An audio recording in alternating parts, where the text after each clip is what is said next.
Isaiah chapter 58 and verse 1. Cry aloud, spare not, lift up thy voice like a trumpet, and show my people their transgressions, and the house of Jacob their sins.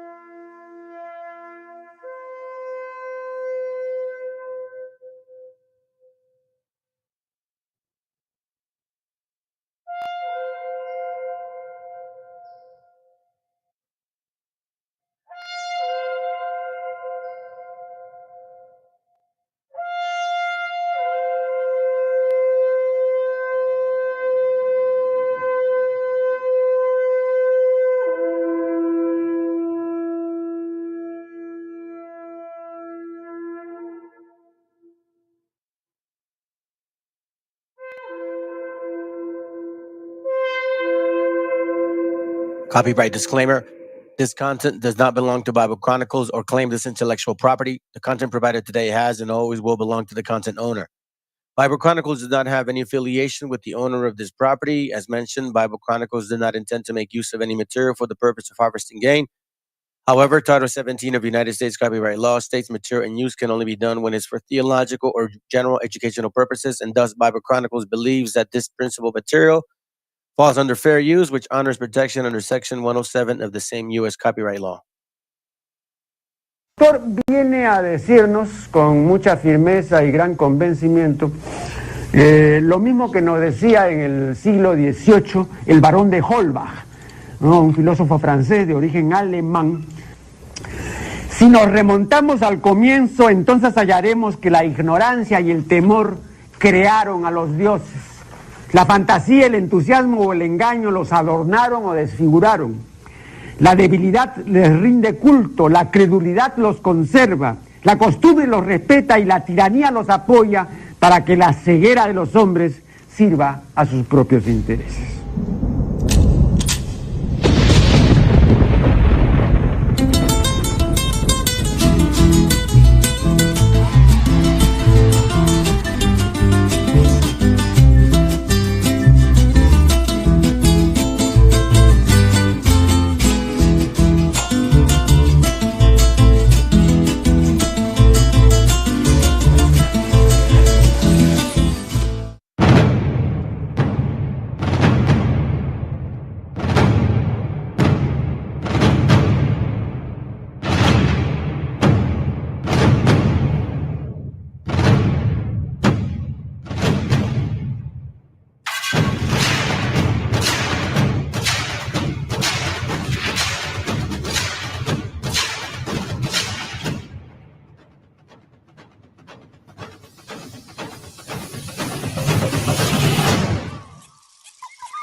Okay, man. Here we go.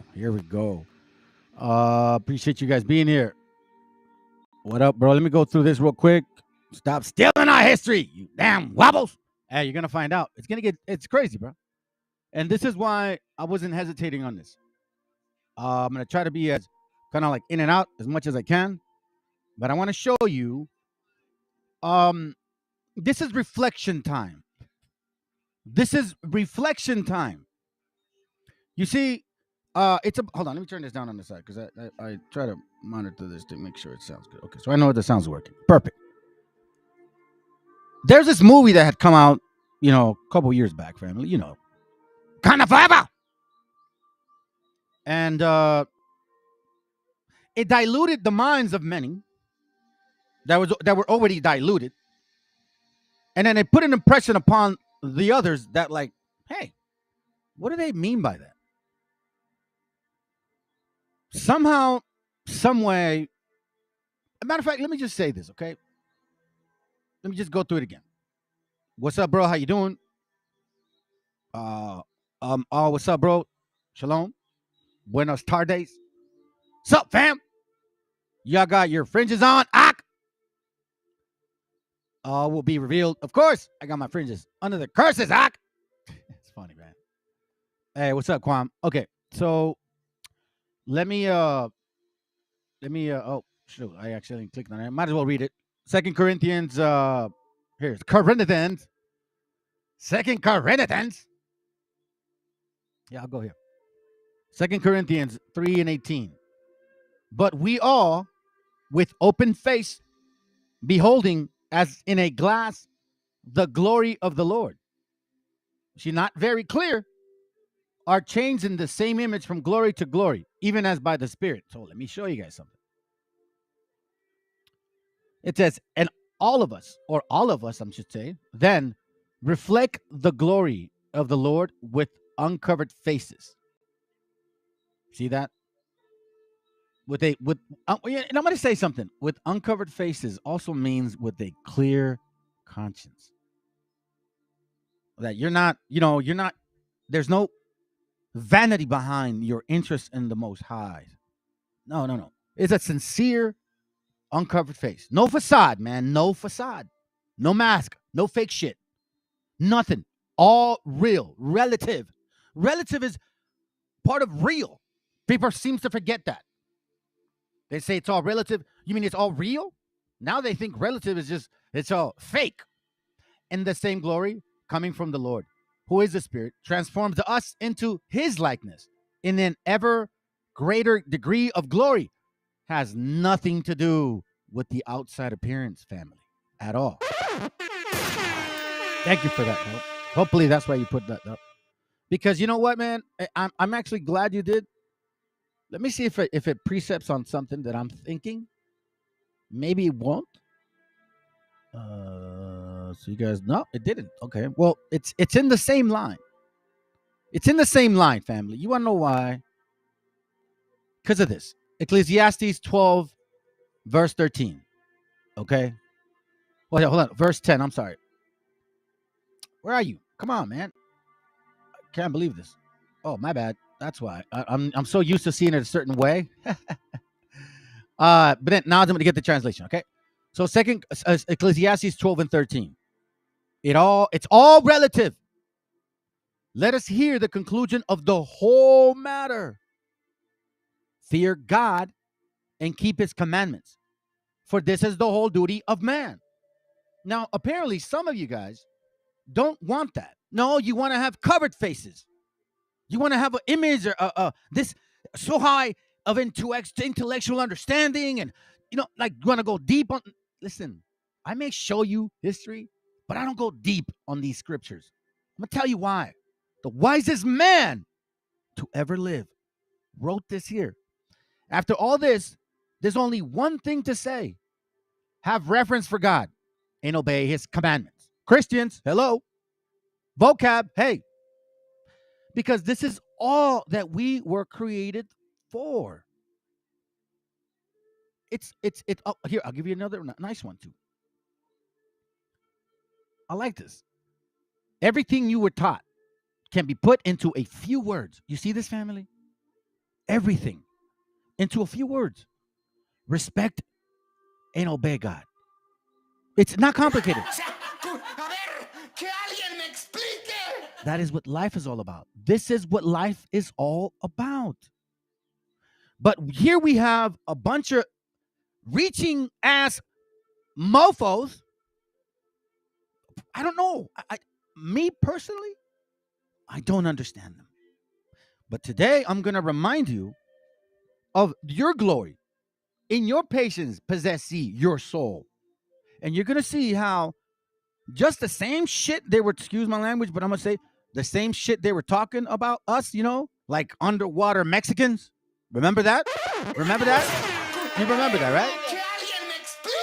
When these West Africans started saying, like racist shit underwater Mexicans, and no white man said nothing. Oh, that's okay. That's completely, basically, wetback. In other words, what if I say, oh, you know those Negroes on trees? Right? Don't believe the hype. They're not trying to say, oh, no. Because what I see, like my brother, and we spoke briefly. Thank you, bro. Excellent scripture to start with. Micah 2:2. You grab any field or house you want, that you cheat families out of the house and land. Let me read it again. They covet fields, and they take by violence, and houses, and they take them away. So they oppress a man in his house, even a man in his heritage. Watch this. Therefore, thus say the Lord, behold, against this family do I devise an evil. Why? Because they devised evil. I'm going to show you right now, man. Verse 1, woe to them that devise iniquity. Iniquity is also misleading individuals in believing something they're not. And you are part of the cheerleading team, so-called Wakandans. Who financed that movie? Yes, those Khazars. So we know real well that you guys love to be in bed. Oh, yes, you do. You definitely do. That's without a doubt. Oh, don't believe the hype. Don't believe the hype, family. Do not believe Nate the Snake as if they're not his homies. They covet fields and take them by violence, and houses and take them away. So they oppress a man in his house, even a man in his heritage. They oppress a man, his house, even a man in his heritage. What are they devising? Iniquity. This is iniquity right here.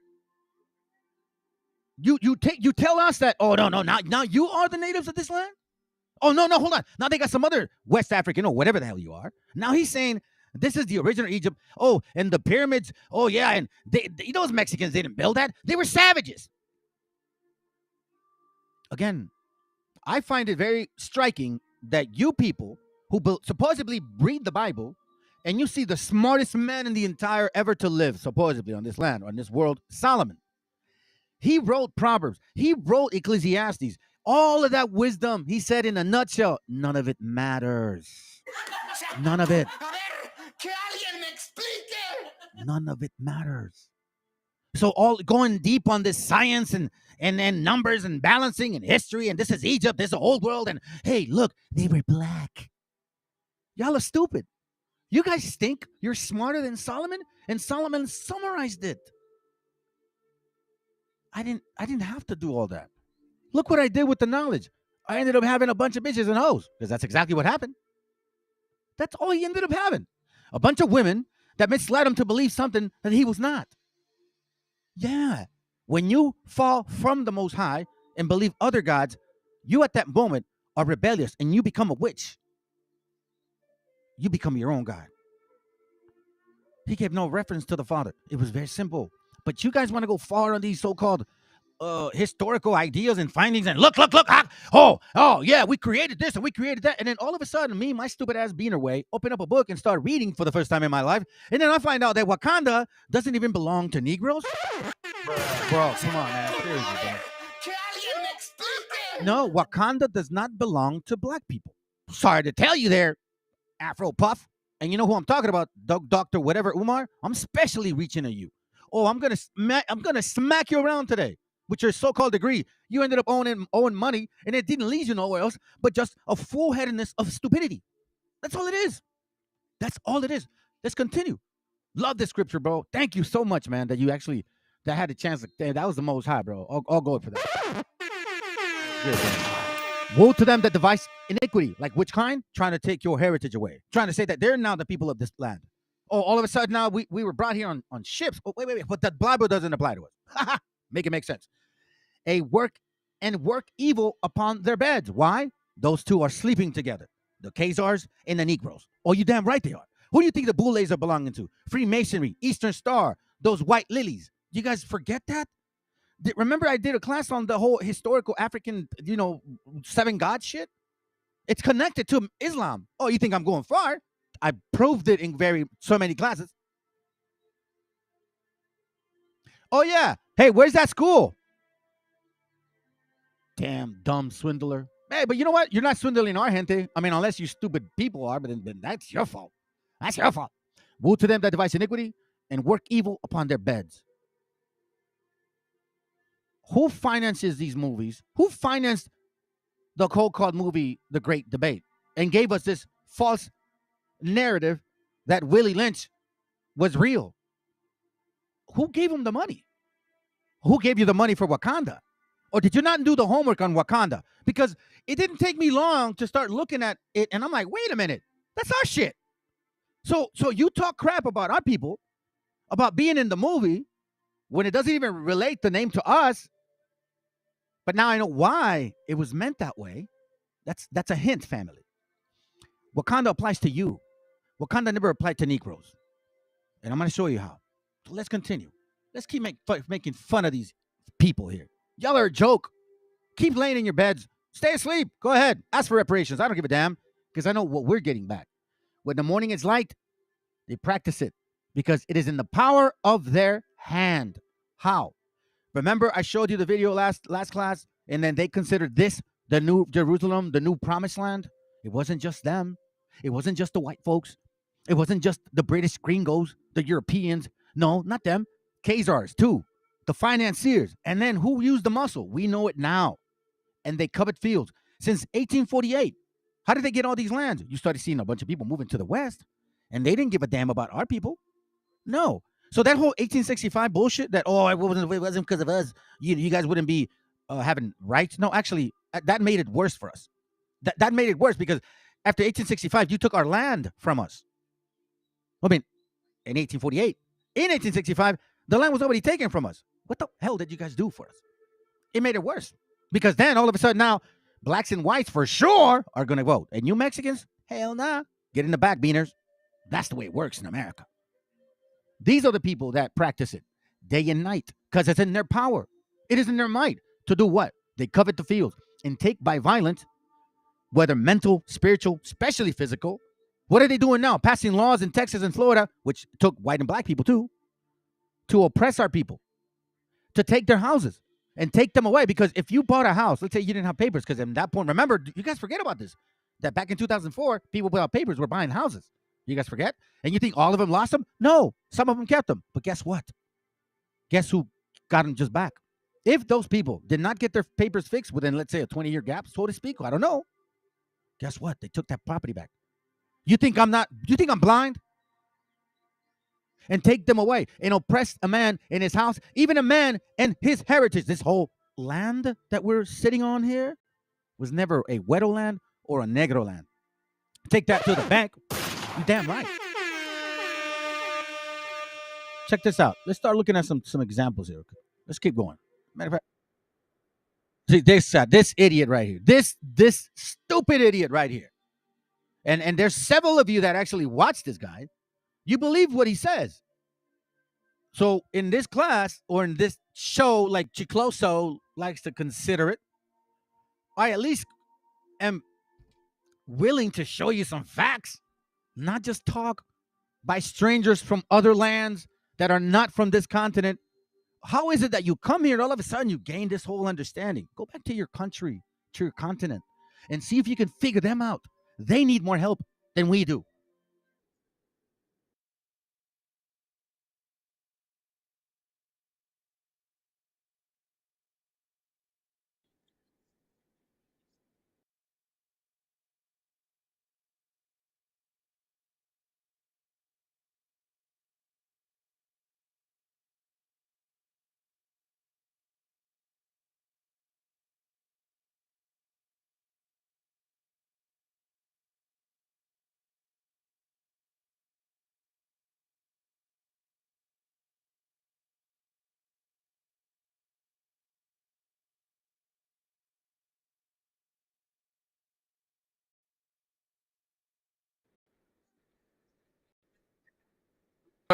Who built it? The Olmecs and Thoth, the Atlantean priest king. I'm glad there was the Mayans inherited what was already there. The Mayans themselves didn't even know who built it, so they named him Teotihuacans. That's why the Mayans were such a brutal, dark race of people. You see that they would be ripping the hearts out of people's chests and hoping that gods can make it rain by killing virgins and all this crazy stuff. But then they can build pyramids and technological advancements like this. No, they were just barbaric people that stumbled across high tech and lived and moved in. I think 180 years after that, the Aztecs, who were living miles away in a valley, lost their valley due to a volcanic eruption. They had to migrate. They stumbled across Teotihuacan. They said, damn, the Mayans are gone. We're going to move in now. Then they moved on and inherited everything that was already there. The Mayans built nothing. The Aztecs built nothing.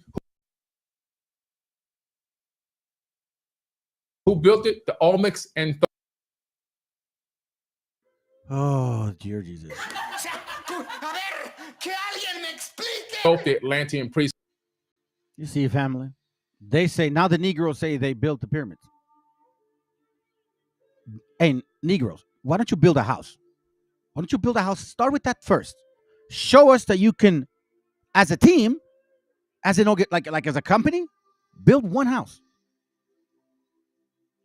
And then maybe we'll listen to you about the pyramids. But anyways, family, again, they covet fields. They know how valuable your history is. They know how important you are. And they know that what they have compared to what we have, it is what it is. You can sing and dance all you want. I don't give a shit.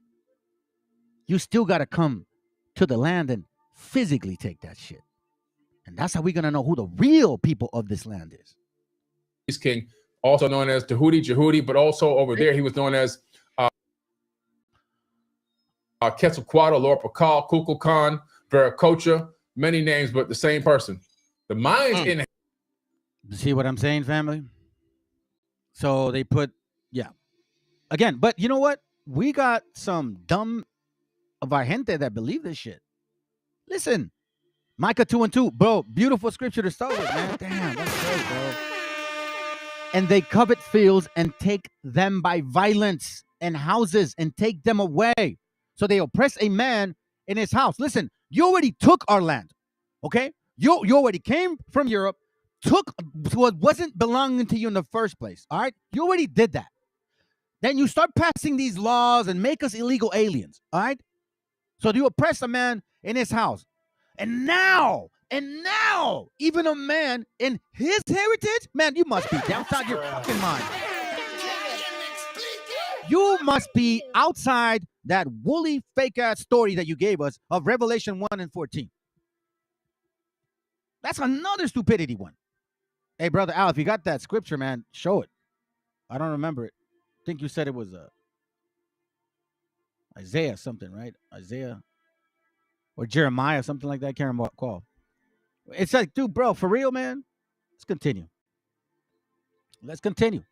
Again, they covet. Here, I'm going to move this over here because I can read it while this is playing. They covet houses. Okay? They covet houses, family. Right here, you see it. Right here. Look at this. Let me turn this video down because it's just songs. It's just music. See? So now, these people see now they're the Mexicans of the Bible. They're the Mexicans now. They're Mexicans now. Holy shit! What the hell? You believe this? So these guys are Mexicans now. Again, what are they doing? Look. They covet fields. They take them by violence and houses and take them away. The white man and you already took a bunch of our territory. And take them away. And so they oppress a man in his house. You pass laws after laws to enslave and oppress and separate our family, our children from their parents. Even a man in his heritage. Now you want to be fucking Mexicans, bro?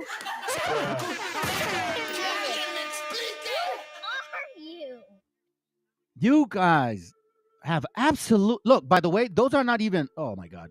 I've proven to you guys what this is, by the way. Let me speed it up, because I ain't got no patience for this. This is worse than Ebonics. Also, by the way, they're not looking at the heads. They're just looking at the color, even though they don't realize that that's considered mourning. Priests are mourning. Anyhow, let's continue to watch the stupidity. Again, therefore, thus say the Lord, behold, against this family do I devise an evil from which ye shall not remove your necks, neither shall you go hotly, for this time is evil. This is evil. Revelation 3:9, like I told you. Khazars want to be so-called Jews, right? Negroes want to be so-called Jews, right? Whose heritage are they taking? Didn't the Khazars come to this land as a promised land? We've read that they knew exactly who we were. They knew we were keeping the customs. But what did they say? Nah, don't worry about it. Oh, these guys are black people now? No, I'm sorry. So what am I, man? Oh, that's right, I'm Mongolian. Yet Mongolian, so-called, supposedly a very derogatory name, right? They don't have any of our customs or diet or any of that. This is what's really going on, family, right here. You see this? So now they're saying, those are not you. Did you ever think that it would come to this? Did you ever think that it would come to that? Isaiah 1:18, come now and let us reason together, say the Lord. Though your sins be as scarlet, they shall be as white as snow. So they be red like crimson, they should be as wool. There's another one that says snow like wool. It's clean. Because snow is extremely white, bright. Like bright white. You see this here? The light-skinned Central and South Americans we see today are nothing but mixed races. When the white Europeans conquered America, many native black men were killed and their women raped. The descendants of the offspring born as a result of rape or intermarriage are light-skinned Native Americans we see today. The native black Central and South American descendants of Ham, the youngest son of Noah, the descendants of Ham are commonly known as Hamites. The Hamites built many great empires all over the world, comparable to none. They dominated the world until you... Wait, hold on a second. Are you just giving yourself up right now? Did they just call themselves Canaanites? Oh my God, you guys are fucking dumb. Oh my dear Jesus. This is getting better. The native black Central and South Americans are descendants of Ham, the youngest son of Noah, and the descendants of Ham are commonly known as Hamites. The Hamites built many great empires all over the world, comparable to none. They dominated the world for many years until the time of their decline. You hear this? You guys hear this? You guys hear this? There's the other one. Thank you, bro. Psalms 147. That's it. He giveth snow like wool. Hello. He scattereth the hoar frost like ashes. Snow like wool. Did the guy in Revelation 1:14, the Negro, did he have snow on his head? He should be shivering. Well, or no. It would have been melting, wouldn't it? Because he was like on fire. But wait, so what are you saying, man? Like, so you're Mexicans, but then Mexicans are Hamites? So Hamites built these...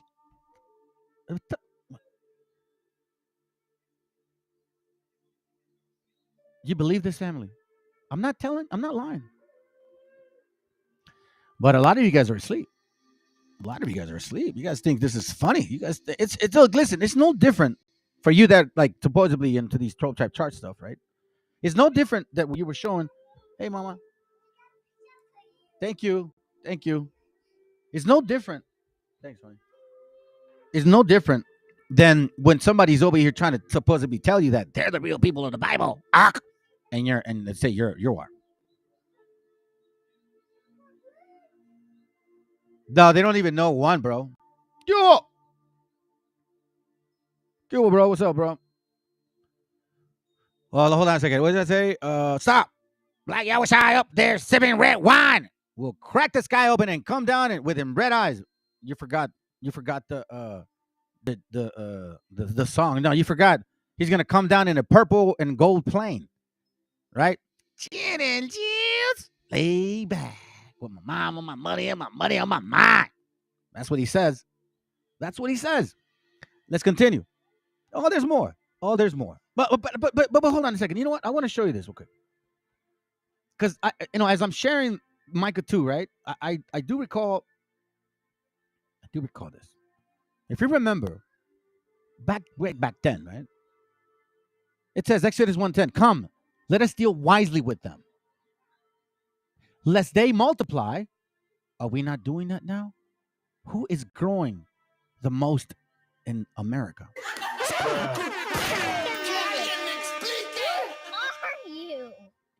We are. Let us deal with them wisely, lest they multiply and find out who they are, according to the Bible. And it shall come to pass that when there falleth out of any war, they join also unto our enemies and fight against us, and so get them up out of the land. So what do?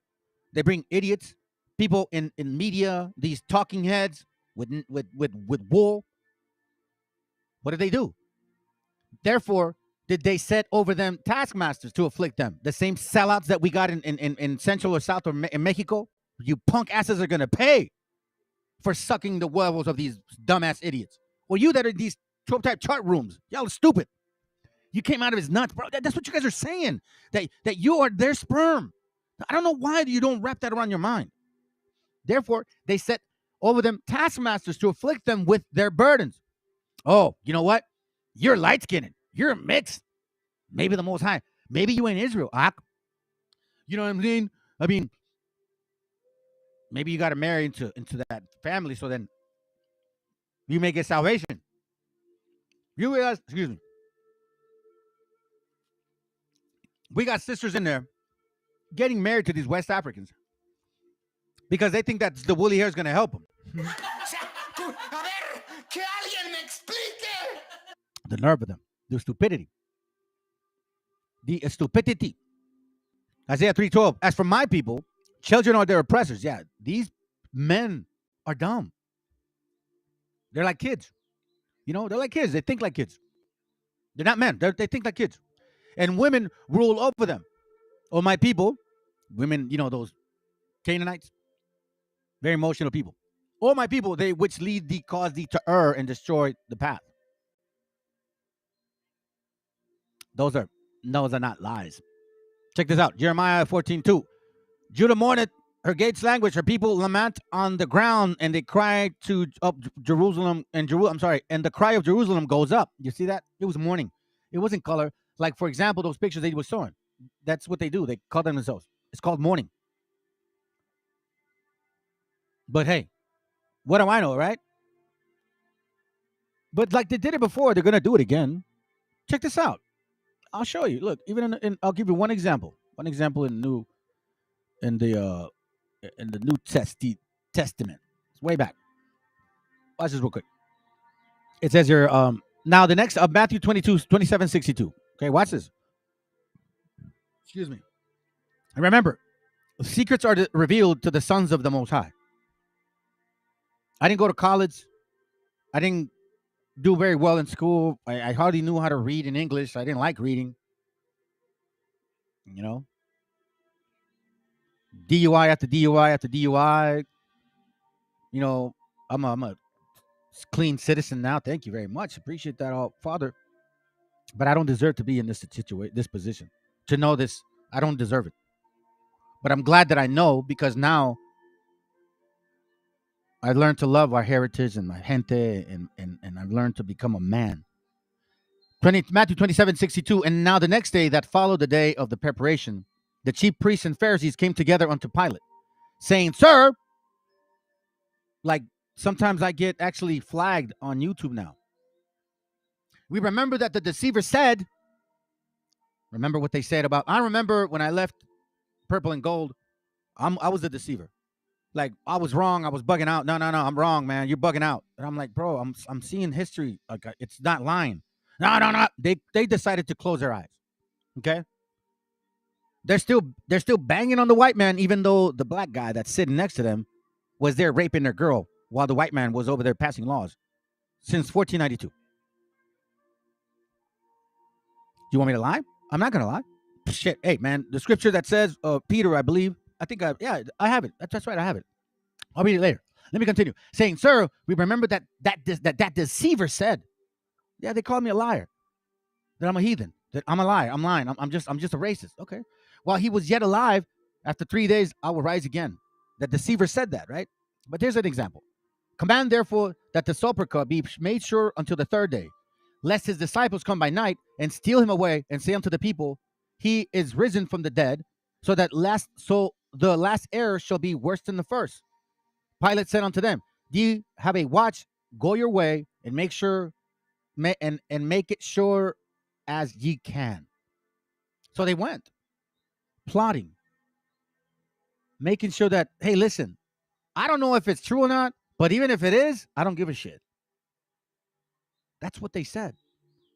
The priest, the chief priest, Sakari, Mr. Pharisee. Zephaniah 3:13. Let me get that real quick, bro. What you got?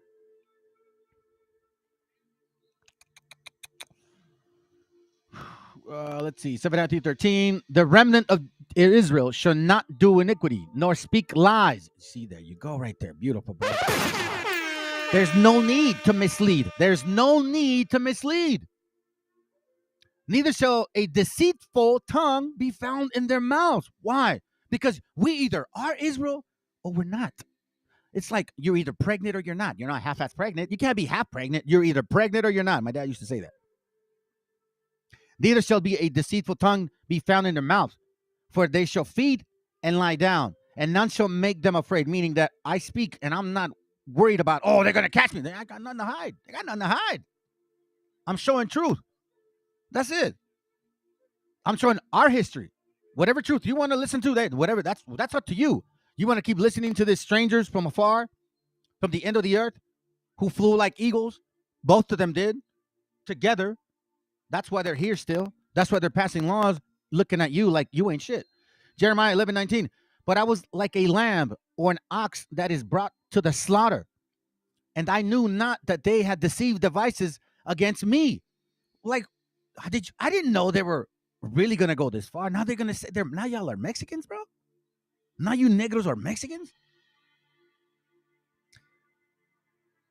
I wonder how they would feel if one of them went to jail, and they go and tell Raza, we're the real Mexicans, or they go tell the African, whatever they call themselves, gorillas. That's what they said. That's not me. That's what they said. And they knew not that they had devices.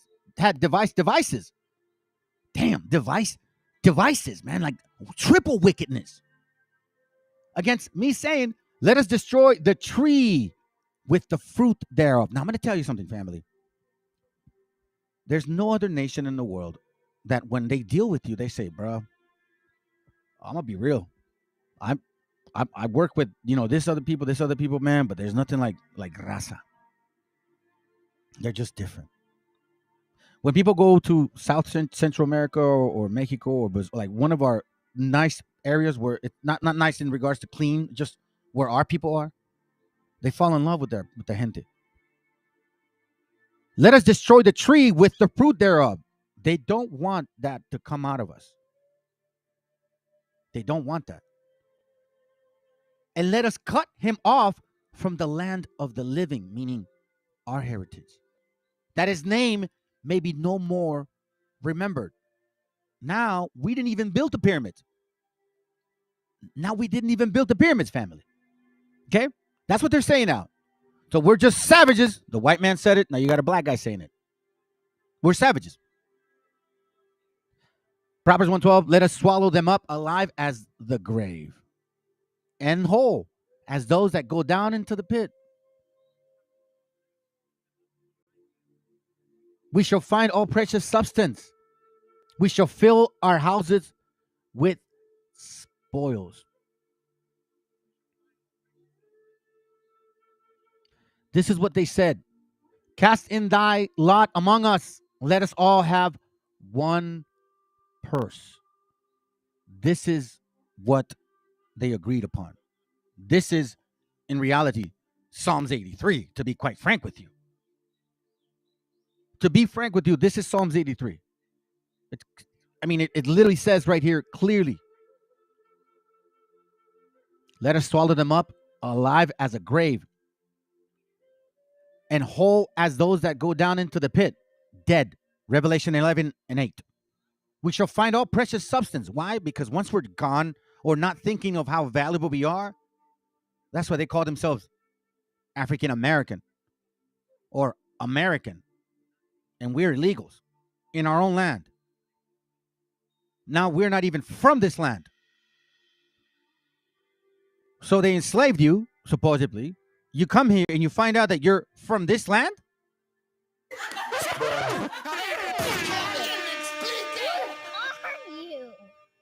I don't understand that. I don't understand that. Let me give you another example, and I got something to read to you. Acts 4:13. Now, when they saw the boldness of Peter and John and perceived that they were unlearned and ignorant men, which is what they say about me. Convener. That I'm unlearned. You're right, I am. They marveled, and they took knowledge of them that they had been with Jesus. And beholding the man which was healed standing with them, they could say nothing against. But when they had commanded them to go aside out of the council, they conferred among themselves, watch this, saying, what shall we do with these men? Tell what, you know what, just, as a matter of fact, don't even worry about Bible Chronicles, bro. Don't even pay attention to them. Just, whatever, dude, just ignore him. If we ignore him, everybody's good. Ephesians 4:25, wherefore putting us away lying, speak every man truth with his neighbor, for as we are members one of another. That is exactly the point. But what shall we do about this guy? Just ignore him. As long as you ignore him and don't bring attention, you're fine. You see what goes on with this channel. You telling me only so many views, only a few views? Almost 400 videos, family. In almost less than 2 years. 400 videos. Non-stop information. I mean, obviously I show it often, but new things coming out all the time. And yet, only a few subscribers? Compared to that guy like 1,000 or 2,000 or even like more than me, like, right? And they don't even have nothing. It's all fake. Let's continue. For indeed, a notable miracle had been done by them is manifest to all them that dwell in Jerusalem, or Yahushalom. And we cannot deny it. This is why I'm saying, family, they can't deny this at all. I'm bringing constant material without trying to show, with no narrative, just showing you what I'm reading and constantly showing who we are according to the Bible. And not only that, we act the part. Like we actually are living that right now. People can say all you want, man. Go ahead and paint the picture as best as you can, but the actions in your people speak louder. Highest abortion rate, highest pornography, highest promiscuousness, highest arrest, highest robberies. Like it just goes on and on and on. And it has nothing to do with slavery. No, it's a spirit of Canaan. But that it spread no further among the people.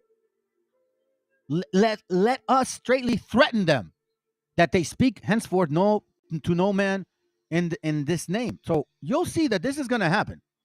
Once other brothers start catching on, which I actually had a couple brothers reach out to me today and yesterday. Amazing. All praise, all glory. My goal is to be the stepping stone. If they think I'm something, wait till the other brother that's supposed to wake up, who's got more power, more ways, more teaching. This is just the beginning. And it's gonna be like water. Like once it opens, let me tell you something, family. You know, I used to live in San Diego, right? If you guys find out, like San Diego got flooded like crazy. It's never been flooded like that before. Ever. Times are changing. And they called them and commanded them not to speak at all, nor teach the name of Jesus. But the unlearned, but Peter and John answered and said unto them, whether it be right in the sight of God to hearken unto you more than unto God, judge ye, meaning you decide. You think am I supposed to listen to men or listen to the Most High? For we cannot but speak the things which we have seen and heard.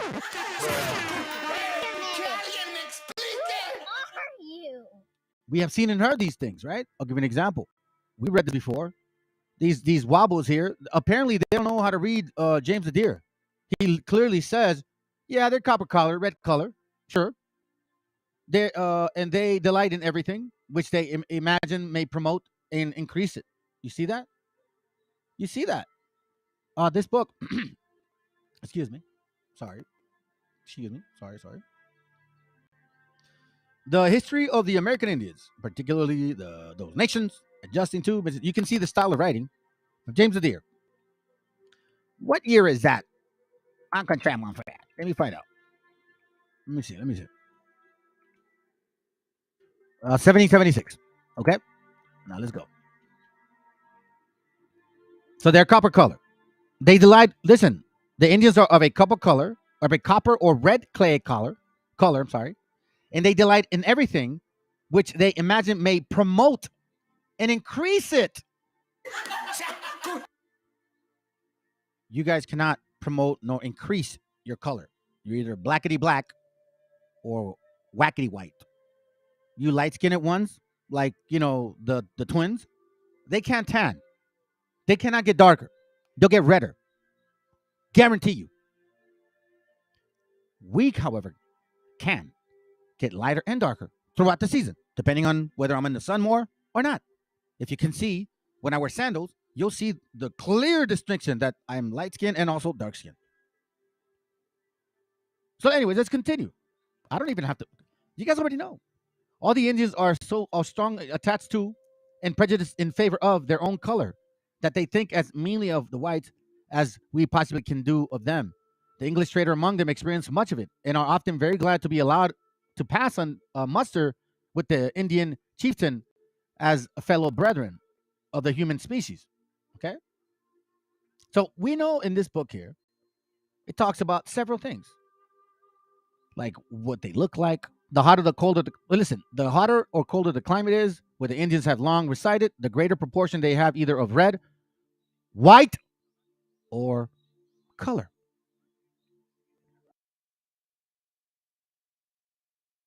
Hey, Adam, you know what the saddest part is about this whole thing, bro, is that even though we teach information, we provide it for our people, they still don't want to fucking read it. I just don't understand. Sometimes there's a little bit of wanting to give up, but I feel like eventually it's going to fucking break through. You know what I'm saying? Like eventually. But I feel you, brother. I feel you. This is degrading, man.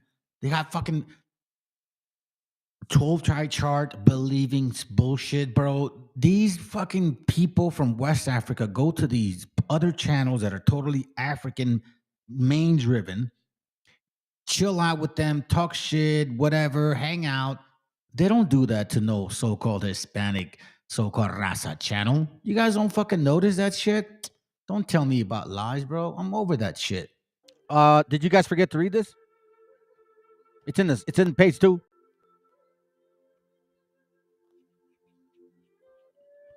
I took particular notice of the Shawano Indians as they were passing by the northward within 50 miles of the Chickasaw country to that of the Creeks. And by comparing them with the Indians which I accompanied to their camp, I observed that the Shawano to be much fairer than the Chickasaw. You guys always bring these pictures of blackety black people. How come you don't show the light skinned ones? Oh, porque no te conviene, ¿verdad, pendejo? No te conviene, güey. Yeah, matter of fact, hold on. Let me slow down a bit. Sorry, family. I've been kind of going a little fast, right? Let's see what you got, bro. That 12 chart, stupid. How did we get shorter if we came from these people? Yeah, exactly, bro. Oh, because you mix with white people, but white people are taller than us. Oh, because you mix with Asians. Well, there's Asians that are taller than us, too. It's funny, dude. Oh, man, this gets crazy. Give me a second.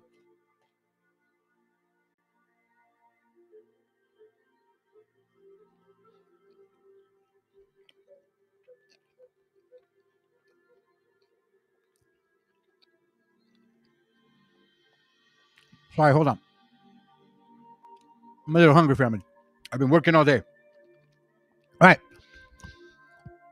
It says that the Indian color is merely accidental or artificial appears pretty evident.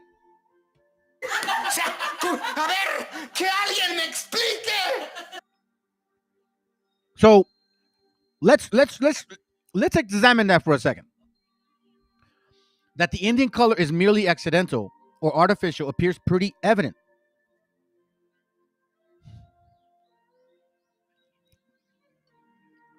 Weird, huh? Let me continue looking through here. It's because they are pseudoscientists that the white people they claim to hate so much. Yeah, they love them, bro. They love the green guy. Like the white people they claim to hate so much. Excuse the typo. Ah, you're good, bro. Hey, you don't have to excuse yourself, dude. Don't even trip. Proverbs 25:2, it says, "It is the glory of God to conceal a thing, but the honor of kings is to search out the matter." Beautiful. Hey man, you in this? Hey, yeah, you're in the scriptures, bro. That's good, man. Hey, brothers, you guys got to pay attention. Seriously, man. Start being mindful. That's how you communicate.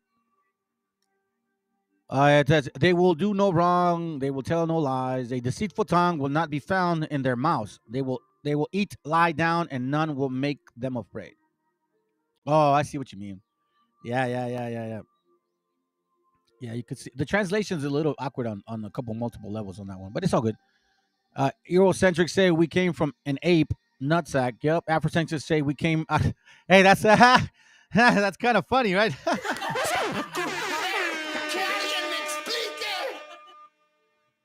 That's good.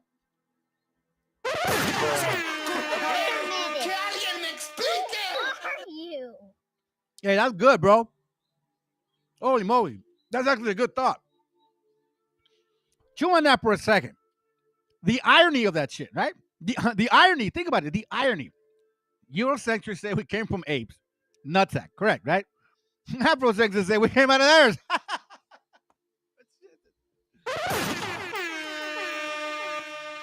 Oh, that's funny.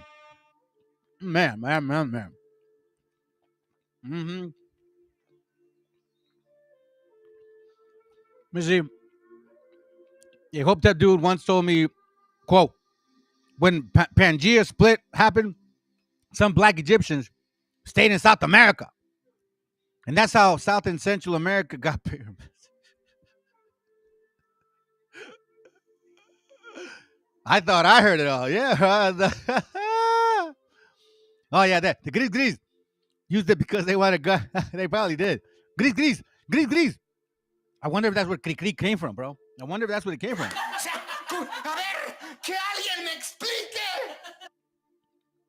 That's funny. Let me see. I told you they won't debate you because it will destroy their Masonic One West doctrine. I feel sorry for our sisters who got with these loudmouth fools. Yeah, that's the sad part, bro. These deranged lunatics have enough to call Meshicha Issachar, when in reality those motherfuckers actually like wild like donkeys. Yeah, it's straight up. But even donkeys are not wild. I mean, I know what you mean. They're actually smart. So it's not, I'll give you an example. I didn't care if I was, matter of fact, if I was, it is a car, I wouldn't matter. I wouldn't care. Burros are very smart. The terminology of a burro is that you're hard-headed. That's what it means. A burro doesn't mean that you're dumb. It means you're hard-headed. Que no te mueves, güey. Like you're not willing to move. You know what I'm saying? So that's what it means. Yeah. Yeah, I think it's on your end, bro. I'm kind of going through the no more two nations. In that day shall the five cities in the land of Egypt speak the language of Canaan and swear to the Lord of hosts. One shall be called the city of destruction. Your name is of. It says, let me see. There are no vowels in the language of Canaan which we would speak in that day. No more two nations. It's true, my brother. It's true. No more two nations, man. That's very true. And that's exactly what we're showing now. I'm not saying separate from our people. No, come together to our gente, but know the difference. My wife asked me the other day, well, if it's not about the flesh, how do you know? I mean, obviously, family, it's a spiritual thing in reality, but it's not like open. Oh, okay, it's open for everybody. No, it's not like a spiritual Israel. Like he's searching for his children still. And his children are going to be the ones waking up. So it's not about phenotype or color because we mixed. But I'm going to tell you something. It's not about an African person either. I told you those are just facts. I had to tell you. Because which of the two nations are the ones trying to take away a heritage that doesn't, just claiming a heritage that if they were, they're so far from. For example, Khazars, okay? They're claiming a heritage that we see historically they were converts. And then these guys here, they're claiming a heritage that we see historically they were also converts. Now the same people, now they're here in this land saying, we're the real Americans. This is promised land. Oh, and then black folks are saying, oh, and we built the pyramids. The Jew and the Negro. All over again. I don't know who else is doing it. I mean, you see the gringo, the gringos want to be us? Maybe the $5 ones. But they're not trying to be us, bro. The British, they ain't trying to be us, man. They want to be them. You see the difference, family. Not everybody is the same tribe. That's it.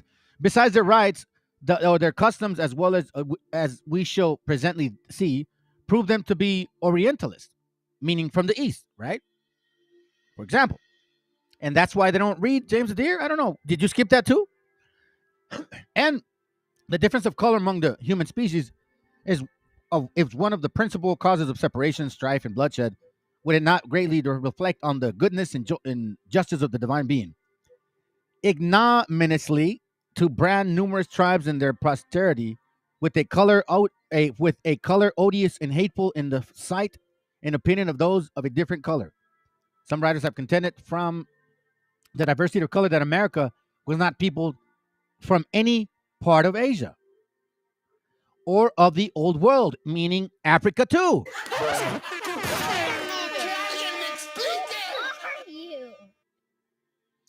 But that the natives were a separate creation. This is what they say. Again, this is not my concern. All right, so let's move on. But check this out. Moreover, to form one creation of whites, a second creation of yellows, and a third for blacks, is a weakness of which infinite wisdom is incapable.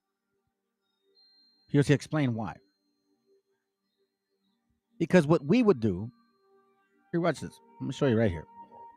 An experience which is best medium to discover truth gives the true cause why this corpus naconsum or glued web is red in the Indians and white in us. The practicing wind and the hot sunbeams beating upon their naked bodies in their various gradations of life necessary tarnish their skin with a red tawny color. You see that? He's saying that they get a tan. They get a tan with the sun, a red tawny color. And to this, they're constant anointing themselves with bear's oil or grease mixed with a certain red root. So they make the oil, make it red, which by a particular property is able alone in a few years of time to produce the Indian color in those who are white born. I mean, come on, man. What is that?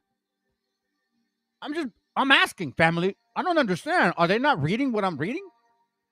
It clearly says that our gente was white and also brown. Not everybody tan, of course. Like my brother Chato and my brother Jaime. They don't have to tan. They're darkity dark. I got it. I'm the lightest one out of my family. My sister and I. Myself and my sister. Everybody else is, very brown. So, again, but anyhow, let's continue. Here, just to show you that even a white man in Pennsylvania, he did the same thing, and eventually he ended up being dark. So it's like you can tan, and you can see Weddles do that right now, okay? So this book is saying that we have the skin or the DNA of a variety of colors. In case you guys don't understand DNA is it's a very complex, well, it's complex to explain. But from the way my wife explains it, it's like imagine a web, all right? So white and black folks, their DNA is not as intricate as ours. That's why when they have babies, they have typically black babies or typically white babies. Every now and then you get a sprinkle of a mixture, and they'll call them albinos, right? We don't call albinos like that. We can have dark-skinned babies. We can have light-skinned babies. You see what I'm saying? It's all relative. Hold on a second. Deviate from. Oh, I see. You believe in the 12-tribe chart. That's why you're here. I kind of thought so, but I wanted to give you the benefit of the doubt. Eventually, the spirit comes about. So, I mean, you posted it. You know what I'm saying? So, explain it. Do you believe in the 12-type chart? Blacks and Hispanics are the same? Because you're in the wrong channel if that's the case. We're not the same. At all. At all. 100% not the same. And if you like, we can go through a few things to show you. I will show you. I'm not trying to push away my gente, but there is a difference between being enslaved because that's just what you're bound to be, or because it's a real curse and you did something and you didn't listen to your father. Yeah, it's very clear. There's a big difference. White people were enslaved, Asians were enslaved, Arabs were enslaved. So they could kind of say they're part of the Bible, but not all of them can hit all Deuteronomy 28:68. Only we can. And as you can see, we come in varieties. It's not just blackety black. It says, we may easily conclude then that what is a fixed change of color, such as a constant method of life, would produce.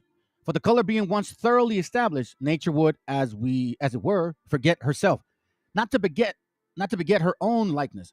Besides, may we not suppose that the imagination can impress the immaculate at the time of copulation by its strong suitable power, with with at least such an external similitude as if we speak. So he's talking about, in a nutshell, let me read it again. So maybe you guys can, let me read it again, okay? It says, we may easily conclude then what a mixed change of color, such as constant method of life, would produce. Okay? So the change of color in our people. For the color being once thought by established, nature would, as if it were, forget herself, not to beget her own likeness. It's like, for example, if you're born dark, wouldn't you stay dark? So what they were saying is we were having babies, right? We were having babies, right? And some of them would be lighter skinned than us. Like, for example, like me. You know, my mom and my dad, my brothers, mis hermanos, you know, morenos, more like me, more than me. And then I come on, boom, like the sun, like, well, not the sun, but, you know, light skin. So it's like, that's what they're saying. Like, wait a minute. Wouldn't you suppose that they would create the likeness of themselves? Besides, may we not suppose that the imagination can impress the immaculate, I believe, in the time of copulation, by its strong, subtle power, with at least such an external similitude as we speak of? So watch this. The sacred oracles and the Christian registers, as well as Indian tradition, supports this sentiment. The color of Jacob's cattle resembled that of the peeled rod he placed before them in the time of conception. Interestingly, that they say Jacob's cattle. Okay? We have good authority of a Spanish lady who conceived and was delivered of a Negro child, a dark-skinned baby, by means of black pictures that hung on the wall opposed to the bed where she lay. There is a record among Chickasaw Indians that tell us of a white child with flaxen hair, born in their country, long before any white people appeared in the part of the world. Oh, no, man, no, it's not biblical. It was a dream. It was a dream. It was a dream. It was a dream from some guy that he said he saw in a vision, and that's the only shit. Listen, bro, don't. I'm gonna tell you right now, don't bring milk shit here. Do not bring milk. Trust me, man. That's not gonna work here. And the 12-type chart is not biblical. It was a dream, and they said it themselves. So it wasn't like he was studying the Bible, and then that was relevant to him. Then reverence came, like, oh, yeah, you're right. I found it. No. He had a dream. He had a dream. And then he said, "Oh, I'm gonna match my dream with the scriptures." That's what happened. That's exactly what happened. He didn't study the scriptures and said, "Listen, family, I've been studying this for quite some time, and then in my vision, whatever, expanded upon it, whatever." No. Hold on a second. No, not that one. No, it didn't do that. He had a dream, and then he said, "Oh shoot, let me interpret the dream," like he's Daniel or some shit. No. Now, and maybe you don't know the history that they went through and we went through, but it's not the same. Not at all. Not one bit. So you may assume, but it wasn't anything. The problem with people in America is that they only teach you guys what they want to show you. You got to expand those books beyond that, way beyond that. See, so let me guess. You guys like to ask this question: are you Hispanic or so-called African? That's going to tell us everything. That's going to tell us everything. That's what I'm trying to ask. Like, I kind of think he thinks he is. So let him speak for himself. Anyhow, as we can see, as American Indians are of a reddish copper color, so in general are they strong. Copper color, right? And that's all they read. As American Indians are reddish copper color. That's all they read. They read nothing else. Colomiados, that's all you did. You read nothing else. So now let's skip to the page. Let me show you something. Oh, wait. Let me not forget. Look. This page 6. The former are a comely, pleasant-looking people. Their faces are tolerably round, contrary to the visage of the others, which incline much to flatness. As in the case of most of the other Indian Americans, the lips of the Indians, okay? The lips of the Indians, in general, are thin.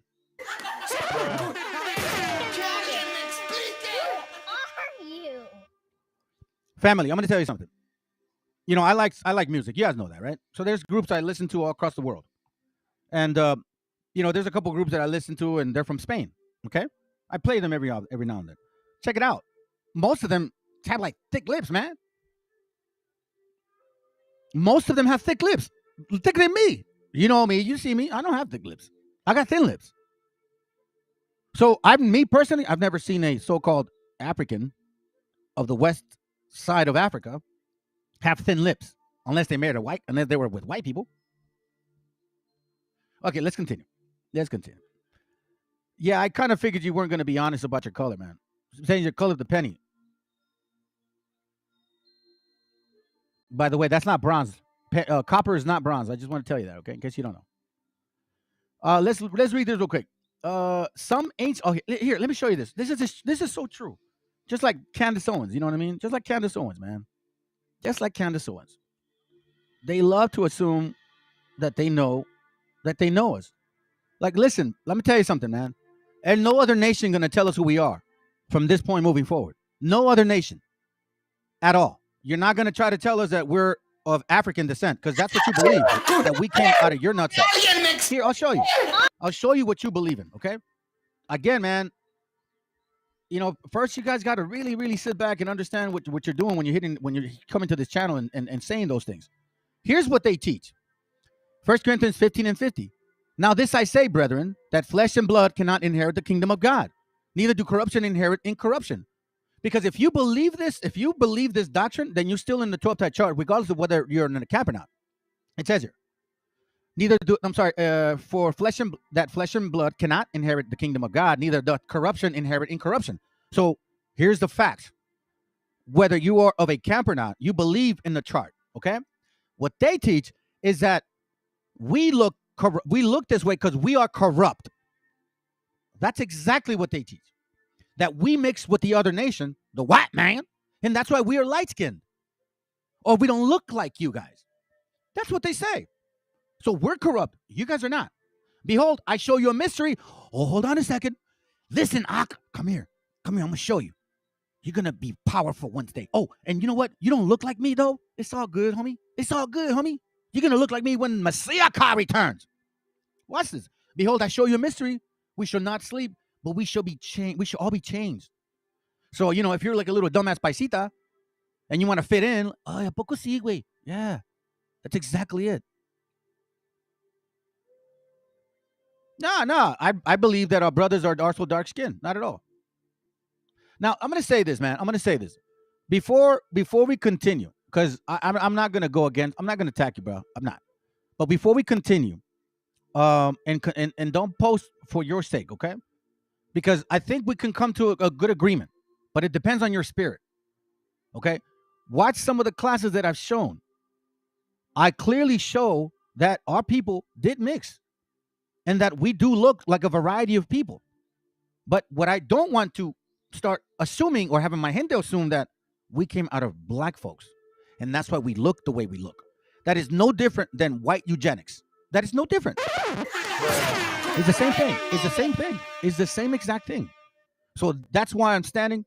If I were you, my brother, if you are my beloved, then just sit back a bit. Just listen and move the spirit outside of you, man. Don't make it into no ¿cómo se dice? Don't make it into about colorism, bro. All right? This is about our gente. So if you care about our gente, you're going to get rid of the colorism. Because if you really see the stuff that I've been bringing out, there is a whole separation between us, and I'm including you, and them. Us and them is way different. Listen, my brother, if you look at the class I did, Partis Sequitur Ventrum, you're going to understand what I'm talking about. And if you happen to look like so-called them, well, you're going to have to find out a very sad history, my brother, because they took our women. That law was not against black women or white women. It was strictly towards natives, bro. Matter of fact, look, I'll show you. Well, let me finish this, and then I'll show you. No, you know what? I'm going to move on. Matter of fact, family, you know what's let me show this real quick. Let me see if I have it, all right? Hold on a second. Let me see. What would it be under? Organization, maybe? No. It would be, let me see. R2s. Hold on a second. Maybe I'll find it here. All right, so I did this class, Partus Sequitur Ventrum of 1962. Okay? And I call it MESHIACHA slavery because I'm considering the whole land up north and south. All right? That's what I'm going by. That's my, you could say, lack thereof understanding. Okay?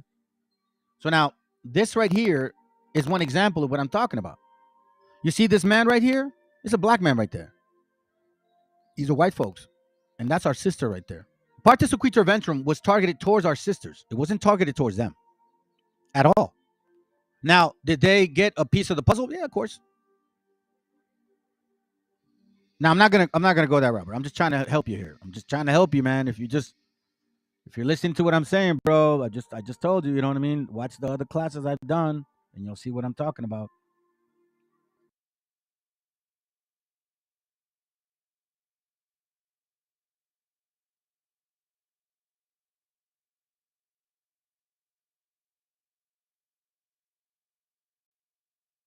You try to turn around and say that we and the Mexicans are not the same. You're delusional.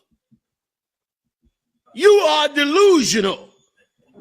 Because we and they have struggled along with all of the Latino, Caribbean, Central and South America for thousands of years. It's in your history books. It's in your history books all the way back to the Assyrian Empire. It's back to the Egyptians. The Egyptians have their records in the Grand Canyon where the Latino tribes were living, which was filled. It wasn't just California. We got nothing in common with these people. And that's what I've been teaching in my channel for quite some time. Nothing in common. Matter of fact, I posted on this stupid video, and what I stated, I provided sources to, and I got no response. Then we got stupid ass Mexican, first president was Afro-American. Jesus. Scripturally speaking, you do kind of fit the Israelites, because the Israelites were so little bitches, like for real. That's why the Most High even cared for y'all. He didn't care for you because you were the greatest, fastest, strongest, tallest. Fuck no. Those were the Philistines. The Philistines. Fucking the Canaanites, the Jebusites, all of those Phoenicians is what I was trying to spit. You know what I'm saying? It's like you guys totally forget. Serious? We have nothing in common. But let's continue. California, you better reach all into Nevada and all of those states, those so-called desert states, Arizona. That's why Arizona, they hate Latinos so much. Second, who's getting deported right now? Who's getting deported right now? It ain't you guys. It ain't y'all. Matter of fact, Somalians are getting deported. Not you guys. Stop the fucking cap.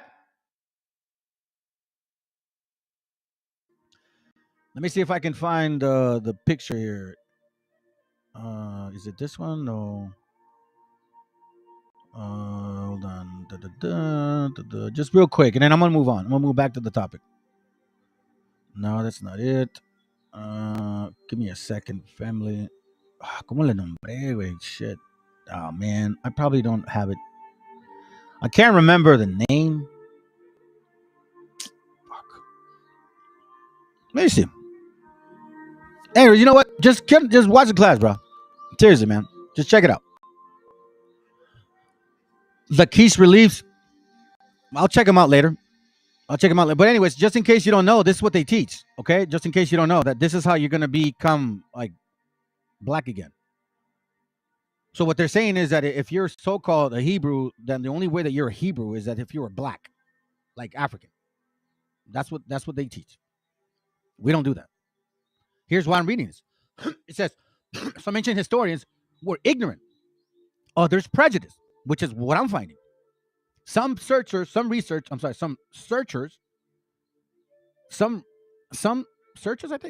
into antiquities adopted the traditional tales of their predecessors, and others, looking with contempt, like we see today, on the origin of tribes and societies. Looking with contempt, meaning they're not really interested for our own benefit at all, and they're not interested in our benefit, okay, at all. Altogether exploded them without investigation. You see that? So they looked at it in contempt. Altogether exploited them without investigation or investigation. Yeah. So they went about like, that's what it seems. I'll just write it down. They copy and paste it, basically. My design is to examine if possible, ascertain the genealogy and the descent of the Indians. All right. So now let me show you this real quick. Let's move on. Oh, wait, hold on. Let me page number 6. I almost forgot. Let me just show you guys real quick. Where is it at? Oh, here goes. Their eyes are small, sharp, and black. Their hair is lank, coarse, and darkish. I never saw any with curly hair. What? Yeah. He never saw any Indians with curly hair. None. Whatsoever.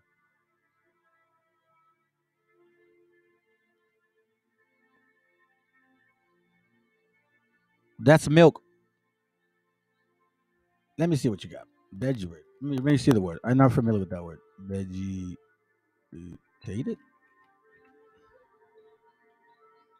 Oh, yeah. Yeah, so so what's the deal? I don't understand. Indians are not black. I know. I know that. I don't know. I'm not sure if you know what we're even like. Okay, bro. Matter of fact, let me continue, okay? Because I don't think we're on the same page here. Indians are not black, or are they black? I don't understand, bro. Like we're actually clearing that up. Oh, they also didn't have curly hair, and not all Indians were not black. I mean, brown. You know what I mean? Like some of us mixed. I mean, some of us are darker than others. You can't also say that. You know what I'm saying? Tampoco no mames, güey. You know, tampoco no mames, güey. Hold on a second. Let me go to this real quick. And the reason why I read this, that some ancient historians are willing to, not sincerely look at your history? Some ancient historians were ignorant, others prejudiced, right? Others prejudiced. So what is one example of people that have a prejudiced judgment against you? Very clear, very simple. Daniel 7:25. It says, and he shall speak great words against the Most High and shall wear out the saints of the Most High. To think to change times and laws,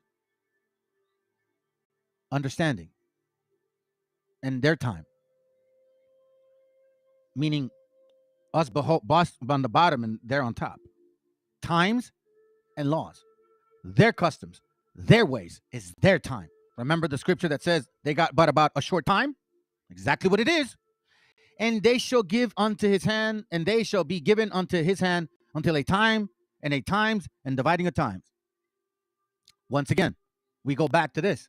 So I always ask these questions, man. Listen, if somebody was able to answer these, then it would be cool, man. Then I'll probably still be in those rooms. But when you start wondering, like, how come you guys don't tell us who these guys are? Then you start exposing yourself. It says in Psalms 83 too. For lo, it says for lo. Hold on a second, man. I didn't even know I would do this. For lo, thine enemies make a tumult, and they that hate thee have lifted up their head. They have taken crafty counsel against thy people and consulted against thy hidden ones. They have said, come, let us cut them off from being a nation. And that's my point, bro. That's what they've done. They cut us off from being a nation. Yeah, born again into your heritage, into your traditions, into the laws, into the way of our Father. That's what it means. Not dipping your head in water, not thinking you can go eat pork and all that stuff. If you're keeping the commandments, bro, then all glory to our Father. But if you're saying that the 12 tribe chart is for real, now I know you're wrong, because you're 100% wrong. And if you're a native of this land, then you need to really back off a little bit, because I'm from Mexico. I was born in Mexico, Guadalajara. My family is from there. Okay, I know my history. I still got familia down there. We know what went about, and there's a lot of stuff that you guys don't know up here that happened down there. That's why. That's exactly why it's important. What you said, you're right. Being born again, that's important, but with truth. With truth. That's what I'm asking for. Inquiring minds want to know. You know, I ask questions, people don't want to answer. I'm like, okay, how come you're saying that? Doesn't make sense. Jeremiah 31:36 says this. If those ordinances depart before me, say the Lord, which his name is Yahoo, or Yao, which we used to pronounce, not Yahweh, then the seed of Israel, or Ish Yahoo, also shall cease from being a nation before me forever. You see, what that means is when the moon is not there, when the sun goes down, when everything explodes, when that ends, then we are going to end. So we never departed. Ever, ever, ever departed. Now, here's why I did this class, the whole Wakanda thing, right?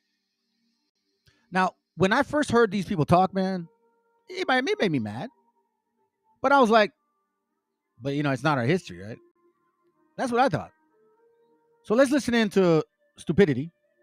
And I'm going to speed it up so you can see the normalization of racism.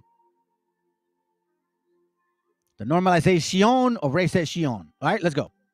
I didn't like Black Panther 1 because the messages were horrible. Well done. CIA agents were friends. I didn't like Black Panther 1 because the messages were horrible. CIA agents were friends of the Wakandans. CIA agents were responsible for the assassination of nearly every major black leader we had in the 20th century. They made the Wakandans look selfish, like they didn't care about American Africans. They made Killmonger the symbolic representation of the African-American alpha male who was conscious. They made him into a killer and a disrespecter of African culture. I thought the themes in Wakanda were horrible. There was no romance, no intimacy, no love, no black woman with a child in the whole movie. Black Panther 1 was a political nightmare. Now let's go to Black Panther 2. And I'm going to keep this brief. Let me say this. No disrespect to the Mexican community. No disrespect to the Mexican. He's a liar. No disrespect, but yet you call us underwater Mexicans. Like wetbacks. Mexican community.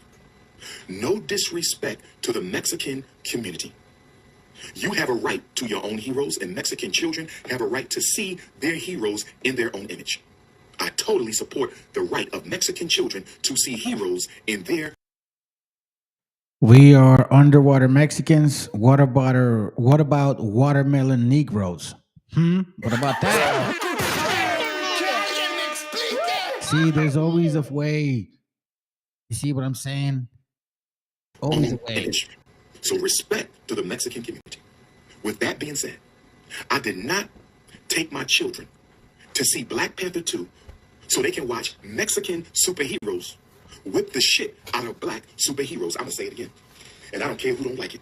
As far as I'm concerned, it was a total disgrace to watch a movie where everything black children held sacred about the Wakandans was shown to be possessed by the underwater Mexicans. Vibranium was supposed to be native to Wakanda, but Ryan Coogler and whoever else wrote that horrible screenplay gave the underwater Mexicans Vibranium 2 and made them as strong as the Wakandans. Why would you build up Black Panther as strongly as you did in the first movie, only to turn around and tear the damn thing down? The Mexicans were clearly stronger than the Africans in that movie. The Mexicans were whipping our ass the whole movie. The Mexican leader, and I forget his name, he got more screen time in the movie than the Black Panther did. If this movie is about Black Panther, emphasis on black, why are our children in the movie theater watching an underwater Mexican hero get more screen time than the black hero in the movie? No, I'm not. You see, you're a young. Let me tell you something, bro. If you want me to read a scripture like Ezekiel and all that, why don't you hit the link and we could talk about it if you like.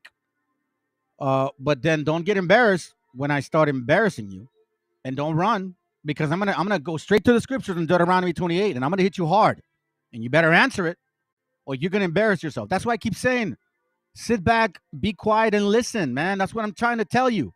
And did you know? Let's matter of fact, did you know? Let me just tell you something. Did you know that the Holy Spirit we pronounce as Ruach? Did you know that? You didn't know that. And that was down south. So again, man, if you want me to read a scripture, hit the link. If not, I'm still trying to help you. I'm having patience, bro. But damn, you're making it. And you're gonna find out my point. I don't let nobody get under my skin, man. Listen, I don't take none of this. Well, how can I say it personal? Of course I don't take it personal, but what's the best way to say it? I'm a professional at this, man. I'll tell you that right now. Okay, I come from a boxing background. So for me, this is nothing. Yeah, I know. That's what I just said, that we fit all the curses, the natives of this land. But it seems like you keep wanting to include other people before you even can consider who your people are. Look, listen, man. These are not your gente, bro. Okay? Because they don't have the cultura, they don't have the man, if your spiritual understanding of these things, then you would even understand at this point. And this has nothing to do with curses. There's a gazillionaire of Negroes in America. They have it the best than any other so-called African tribe in the entire world. And you're telling me they're cursed? So Dr. Umar went to see Wakanda Forever. Did he? This is great. What was his review? Super. No disrespect to the Mexican community. No, that means You disrespect. have a right to your own heroes, and Mexican children have a right to see their heroes in their own image. No, that's true. I totally support the right of Mexican children to see heroes in their own image. Yep, that's true. So respect to the Mexican community. That's on game. With that being said, I did not take my children to see Black Panther 2 so they can watch Mexican superheroes whip the shit out of black superheroes. I don't care who don't like it. As far as I'm concerned, it was a total disgrace to watch a movie where everything black children held sacred about the Wakandans was shown to be possessed by the underwater Mexicans. Vibranium. They were laughing before he said underwater Mexicans, but they had heard the video already. That's why it's so fucking funny to me, bro, that you guys sit back and just are the fucking racist motherfuckers and shit, or prejudice is the best way to put it. And then you sit back and say reparations. Because you know what I'm saying, y'all insulting us. Shut the fuck up, man. Just stand the fuck up and just play. Just be who you are. You guys were Negro slavers since 1490 motherfucking 2. You helped the white man come here, did his shit. Come on, bro. Just stop lying. Look at you sitting in good couches. Look at y'all. Are you not noticing? You are sitting in good couches with good video, more expensive than my shit, and you're complaining, claiming that the white man is so horrible to you when you're not even in your own lands. But yeah, you got Negroes like you claiming that you guys are here. We're here before us. And yet we say, okay, bring the proof. Not just in North America, because you're not the only ones in this whole continent. America, it's not just North America. We're talking about all over, all up to Alaska, all down to Chile. What about them? Are you saying that they were confused too? Are you saying that somebody just manipulated this whole continent? Or are we saying that they just targeted you? Like, what the fuck are we really dealing with? We let them call us underwater Mexicans, but the moment you say watermelon Negroes, it's a fucking problem?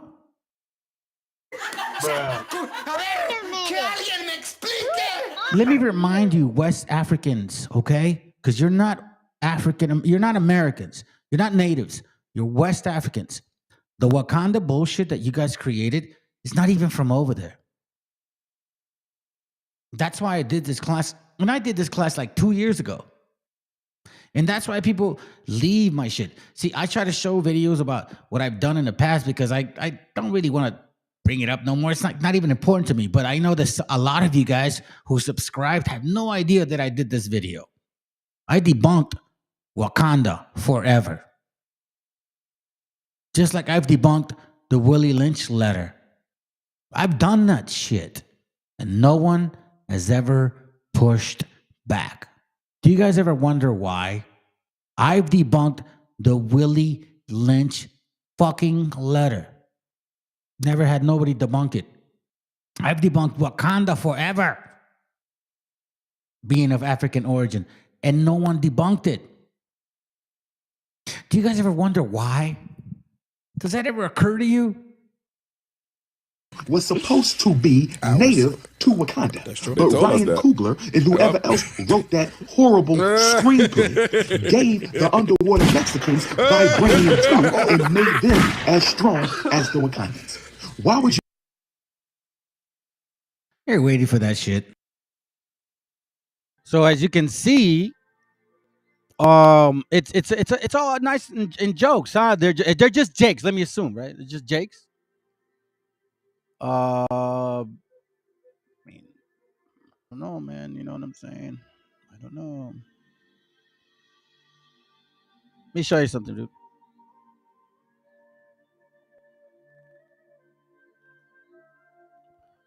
All right, answer this, okay? You said that the white man took their culture. Okay. You see this right here? Yeah, I already did. I know I know where you're going. That they're all black, right? I don't understand what the Lakeisha is like. It's an old relic from back in the day. So, but that's not the point. We're talking about right now, okay? You said Esau. You said they took their heritage. Oh, poor me. You see this empathy family? Okay, you see this right here? This is the a journal of the Negro history, right? So it's like slaves, right? See the slaves, right? You're like Gallego Isaac, yeah, slaves. They supposedly white people had slaves, right? Pennsylvania, South Carolina, hundreds of slaves. 14, 10, 12, you know what I mean? 20, all of this stuff, right? Check it out. Check it out. Like it's just a bunch of slaves, man. Like look. Oh, poor black people, right? That's what you're assuming. Louisiana. Well, let's go to another state. No, shit. There's a lot of them in Louisiana. Remember the Louisiana Purchase, okay? Remember that. Connecticut, Delaware. Hey, listen, family. Can you guys Google the relic that he's talking about? Just Google it. Please look at it. Apparently, he thinks I'm scared to show it. I have a kind of like a session going on right now. You know what I mean? Anyways, so check this out. 24 slaves, right? Hundreds of slaves, man. Hundreds of slaves. Now you're saying Esau took away their heritage. Okay. Explain this to me then. Okay, explain this to me. And don't be telling me some dumb scripture. Free Negro owners of slaves in the United States in 1838.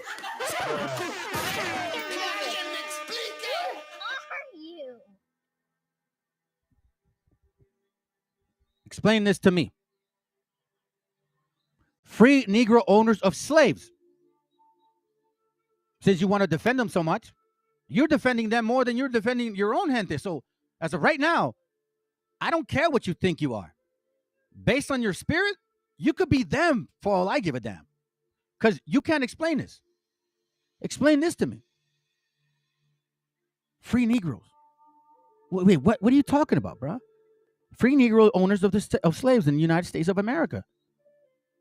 Together with absentee ownership of slaves in the United States in 1830. In 1830.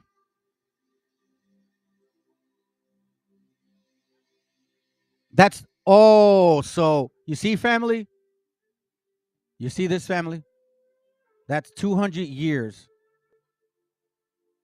after they got here.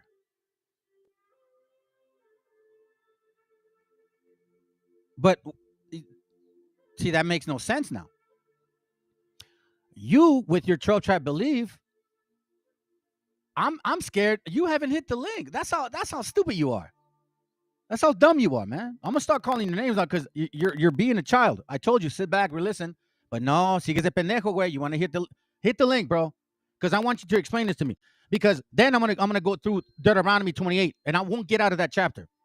I will not get out of that chapter, and you prove to me that they are the people. I mean, you keep. How come you don't? How come? Oh, now you made an excuse just now. That's 200 years later, man. It's not their fault, is what you're saying. I'm sorry. So the white man made them into slavers. Oh, okay. All right. If you say so. All right, well, okay, cool. Sounds good. Okay, well, let's go back now. So now let's get historical here. If you're saying that this was 200 years ago, you know what I'm gonna do, family. You know what I'm gonna do. You know what I'm about. You know what I'm gonna do. So stick around. I'm about to show you something here. Since you say that supposedly, right? Supposedly, 200 years ago. Okay? All right. Well, let's see if that is true. Let me go here.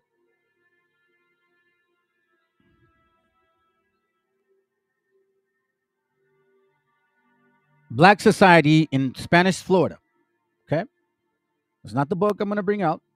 So here, right here. Check this out. You see that right there? That says there, Juan Garrido, African, Portugal, black. These are black conquistadors. These are negro. Look, life patterns of some black conquistadors. You see what I mean, family? You see what I'm saying? You see what I'm saying? This all talk. She's probably Yehudi. Oh my God, it's Yehudi. That girl doesn't stop. Oh wow, dude, that's crazy. Look, 1, 2, 3, 4, 5, 6, 7, 8, 9, 10. Only a few of black conquistadors. Juan Garrido, el conquistador negro en las Antillas, Florida, México, y Carolina. What are you talking about, man? I mean, what are you talking about? What are you talking about? Here, I'll show you another one. Okay, here's one that's gonna blow your mind. Here goes right here. It says here, watch. This is from a current book, okay? Now, you said 200 years ago. 200 years ago. You guys can Google it. I already saw it, man. You're the one. You're listen, Yehudi. It's a girl. Family, don't worry about it. But I'm glad that she's here again. She likes me. It's all good. I know I'm sexy. It's all good. An untold number of free people of African descent, black conquistadors, born in Africa. You see? So now 200 years ago, now it's because of slavery, and now they're black Edomites. Well, guess who started teaching that? Dummy. That was me. You are in the channel that brought that out. You didn't know that, did you?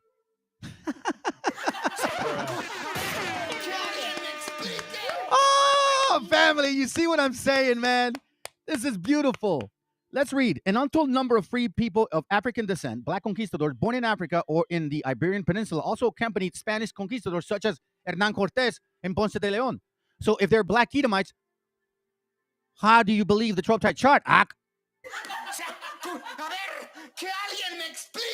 You're sitting with black Edomites then. Now you guys can't go nowhere now. Okay, so let's this out. This is more than 200 years ago. This is 500 years ago. Okay, black conquistadors born in Africa or in the Iberian Peninsula accompanied Spanish conquistadors such as Hernán Cortés and Ponce de León, two of the famed explorers of the vast region that would become modern Mexico and western and southern regions of the United States. And as we might expect, their exploits were just as heroic and just as problematic and as those of the fellow conquistadors. Well, then why don't you okay, if that's the case, then why don't you accept white people then? Why don't you have a tripartite chart that says white people there too? It's not about wheat and tares with you, bro. You care too much about these heathens. And you're probably one of them. And you just have feathers on your head. If you're not Yehudi. You don't want two nations. You don't want two nations. No, you want people to believe that the original people were Africans. While the number of African explorers is impossible to determine. Whoa, hold on a second. You said 200 years ago. You said, oh, that was like 200 years ago. So apparently you don't know your history and you're regurgitating things that people teach you. Okay? It says here, while the number of African explorers is impossible to determine, meaning it's such a vast number of them, we don't know how many it really were. Okay? Many. So it wasn't just white. You see what I'm saying?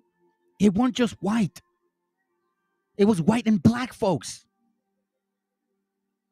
Africans. White and Africans, if you want me to say it clear. But you're defending them. You think, wait, hold on a second. Do you think that the so-called Negroes that are here are not African?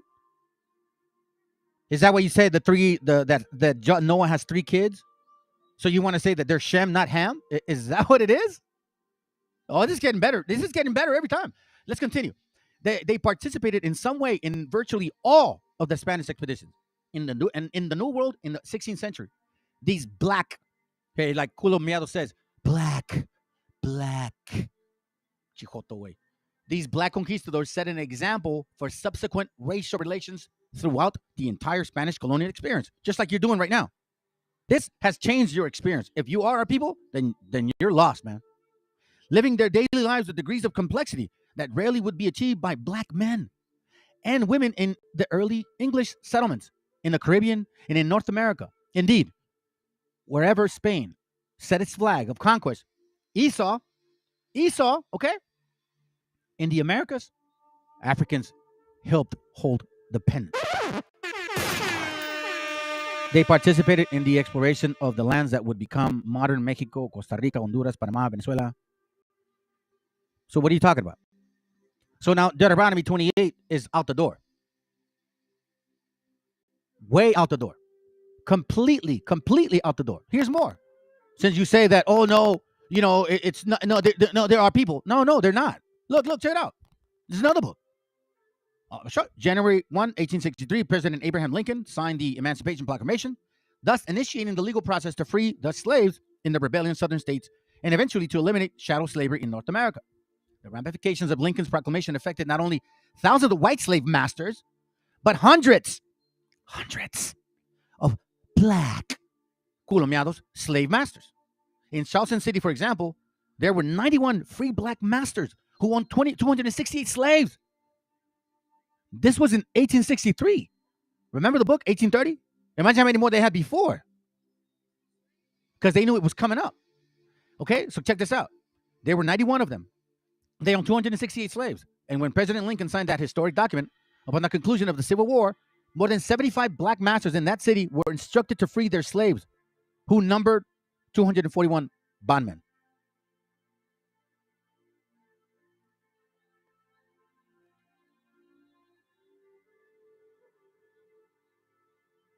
I mean, you want more? or you had enough? Because you're not explaining nothing now. They had slaves up until the 1800s. They had slaves initially. They came and helped the white man conquer these lands. You still believe them? So now let's get to the nitty gritty. I'm gonna get to the nitty gritty. Ahí les va, güeyes. Let's go. Let's go show it. Let's see it now. It's time to see it. So check this out. I wasn't joking. You see, family, when you talk about a culture vulture nation of people, oh my God. Okay, I'm gonna show it. Here's what they want you to see. The Lachish. Here it goes. Check this out. The Lachish reliefs. Here's what he wants you to see. He wants me to show you this real quick. I guess he says because they had hair like that. That's what he wants you to show. You see? See, Hispanics didn't have hair like that. That's what he wants you to show. All right. So what now? Where's their fringes? Bach.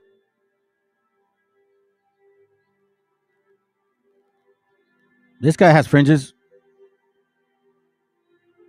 But what's your point? So what? This is these guys are actually, in case you don't know, well, you should know, they got fringes, and I know that, I know what they're doing. So what's your point? Let me continue with my point. Once again, family, culture vultures, the nerve of these people.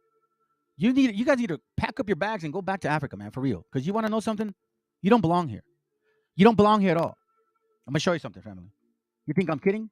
Look at this. I'll show you right here. Page 182. It says here, in long expedition to the Rocky Mountain, we learned that the Ottawa tribe of Inca Indians, who inhabited the west side of the Missouri River, 50 miles above the Engineer continent, believed in one God. They called him Wakanda. Wakanda. They called him Wakanda and believed him to be the greatest and best of the things, the creator and preserver of all things. Let me continue. And he is supposed to afflict them with sickness, poverty, and misfortune for their evil deeds, not keeping the laws. In conversation, he is frequently appealed to as in evidence of the truth of his asseveration. Wakanda, hear what I say.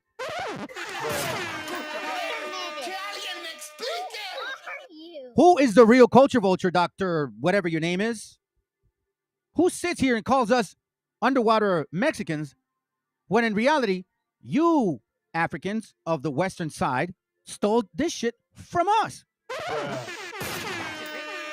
Once again, family, how much more do I have to reveal?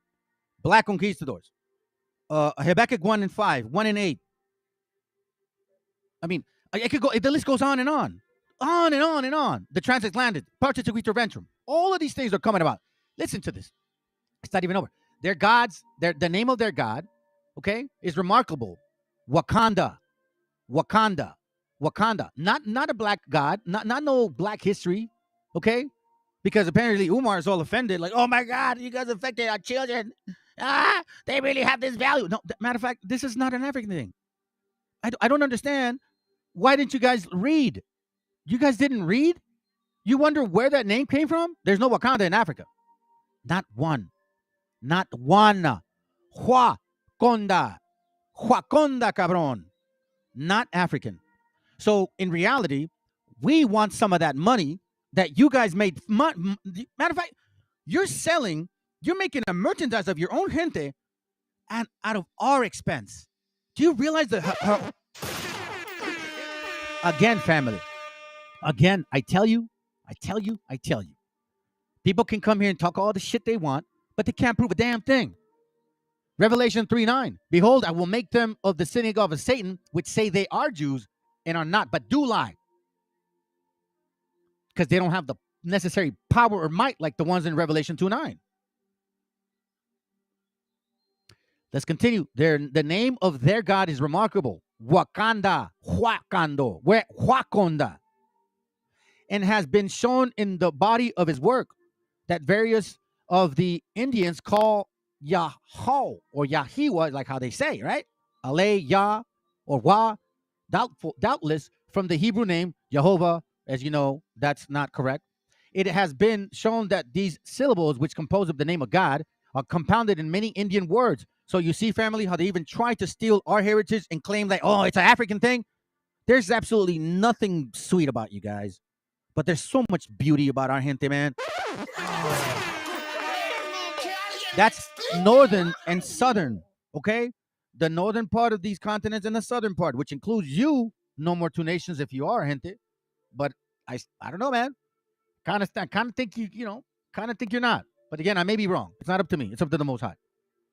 So hopefully you are. You know what I'm saying? I really wish you the best, man.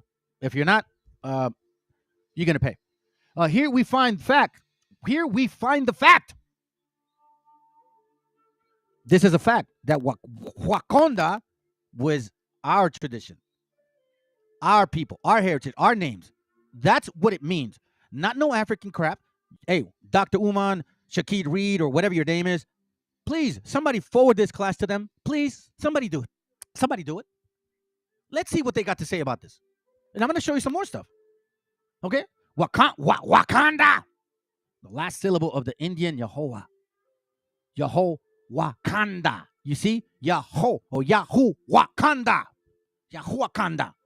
You see my family? Jawa, their monosyllable name of God, thus compounded. Monosyllable is like I-O, I-E-O-U, Yao, I-O. That's why for us it's so easy to say. Here is evidence among those children of the desert, both as to the nature and name of their one God, corresponding with what has been exhibited of other tribes, and very accountable if they are not of the tribe of Israel.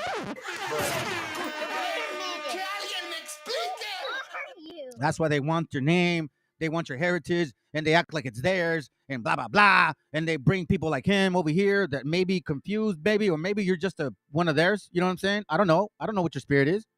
But I'm not here to teach our people incorrect shit.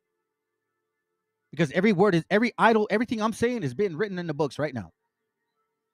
As well as the bricks that I'm laying.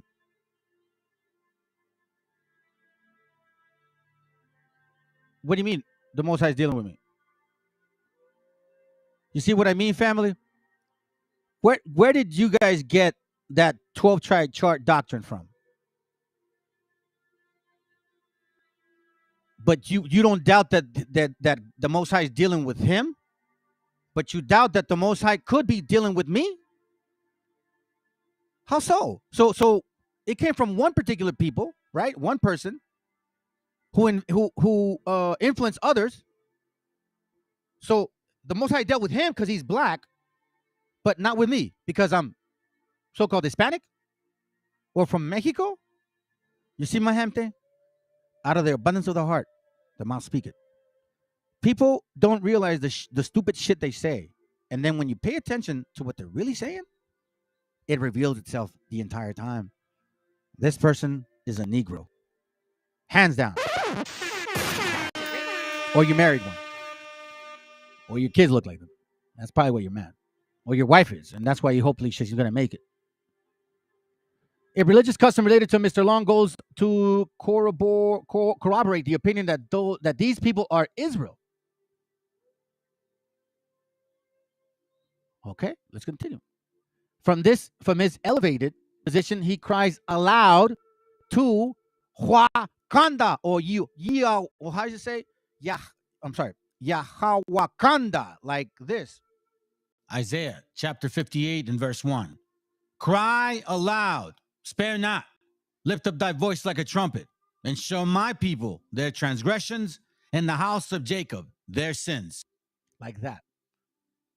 Cries aloud to Wakonda, humming a melancholy tune, and calling on him to have pity on him, and to make him a great hunter and warrior. It just gets better and better. So check this out. I'm going to show you something. You guys think I'm lying? Look, it is an native thing. Here, check that thing. Check it out. Check it out, yo. Check it out, yo. Wakantanka. Creator, God of multiplication, adding, and long living. Huakangon or something like that. These are just, just to show you, man. They knew what they were doing the entire time. And they put somebody like that idiot, so-called doctor, and, to push it. Native American legend, Wakanda. Wakanda. Wakanda. Wakanda. Here, you guys do the digging. Here it goes right here. You see that right there? There we go right there. Yeah, so, okay, so you're 50. I'm 47. I'm not a felon. I've been in and out of jail. What's your fucking point? So what? Because you're a 4-time felon, we're supposed to all of a sudden be scared of you and shit? But I thought you were about the spirit. So now, I'm a 4-time felon. You see this family? So now I'm a 4-time felon. So you are 50. You're a 4-time felon. That's important for you to state. But you're 50 years old. Me personally, at 50, I wouldn't be here wasting my fucking time telling me shit on this post here and not hitting the link. At this point, I don't even know, bro. I'm baffled now, dude. You're 50 and you're 4-time felon, and you come here saying ridiculousness at 50 years old.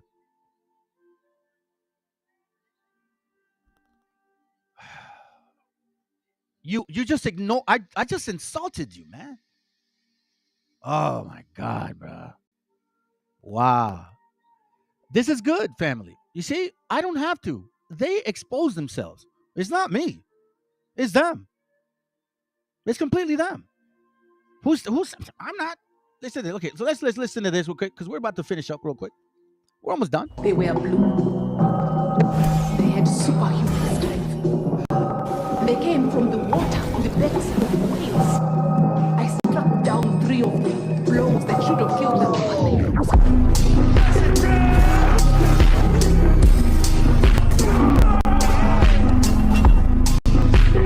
They were blue. They had superhuman strength. Really? She did that? Nah, she did that, bro? Nah, hey, bro, you know what? I'm about to catch this movie. I'm kind of late. Everybody's talking about it. Yeah, Black Panther. Man, let's see what the hype is all about, bro. All right. Yep. I'll call you after. Here. For sure. Hey, it's a funny, man. It's a funny family.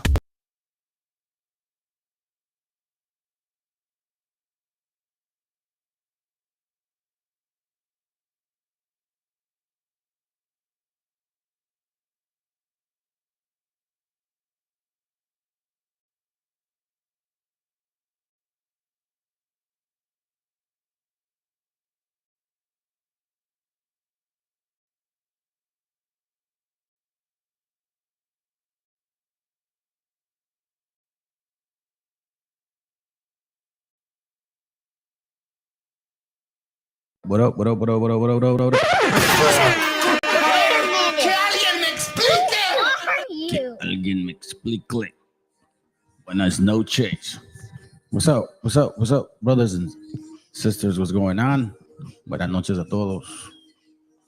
Let me get in here real quick. Let me replace this picture.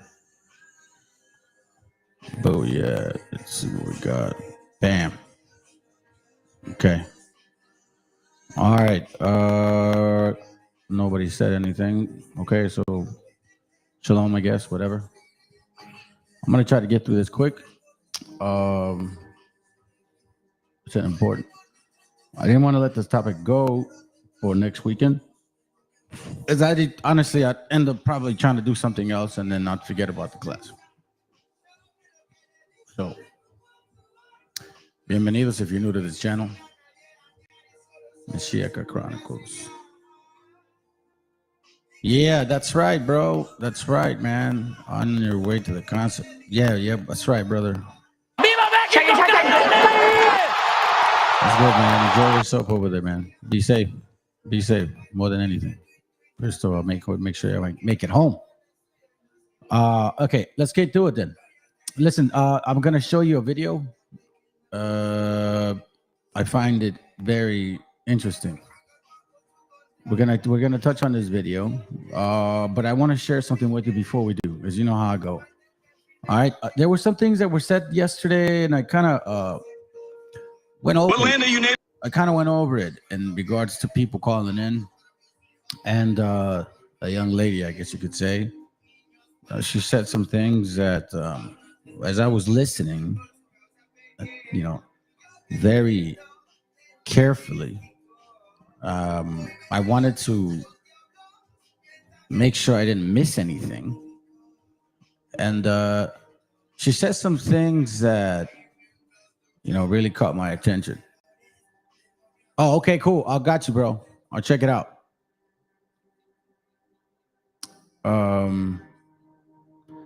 It like caught my attention. You know what I'm saying? So it's similar to what this was said here. So let me bring this to your attention. Oh, hold on a second. Sorry. Let me turn it down. Let me bring this to your attention because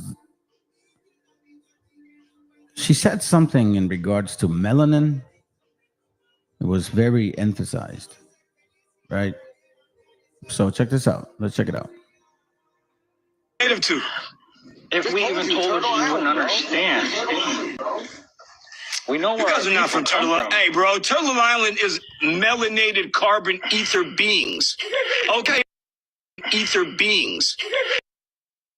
Island is melanated carbon ether beings. Okay, man. When Christopher Cologne, not Columbus, that's what they teach you in European history. When Christopher Cologne, who was a black man. Fam, this right here, I'm glad that this came up right now. I'm so fucking glad that this came out right now. Because you see this class that I got going on? We're going to tackle that shit. We're going to tackle that shit. You see, what I do is I surgically get rid of mushrooms. See, mushrooms are like just this fucking fungus that comes out of just, deathness that wants to eat you up because it has nothing else to do because it comes from darkness. Do you get what I'm saying? And I am going to teach y'all what the fuck these dumbass fucking West African Americans are really saying. Listen to what he just said right now. Okay, man. When Christopher Cologne, not Columbus, that's what they teach you in European history. When Christopher Cologne, who was a black man. When Christopher Cologne, who was a black man. Let me show you some shit real quick. This is why I debunk you motherfuckers all the time. It's so funny to me, bro. I mean, I don't even know how easy it gets for me. It really gets real easy for me. You see, that concept supposedly of that Christopher Columbus was a black man, okay, sounds good. But at the same fucking breath and the same fucking stupidity from motherfucking West African concepts, they fall into their own trap. Because they also say that Africans discovered this land. So take their logic. If Africans discovered this land and Columbus was a fucking African, why would he enslave the same very people that he looks like? Who are you? And if the original people supposedly were here before us, then that still makes you fucking Africans, Hamites, Canaanites that you weren't supposed to be in the land of.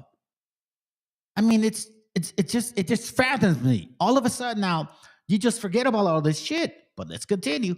Okay, came to Americas. He saw copper beings. You guys are not copper beings, bro. Wherever you got these degrees, you need to take them back.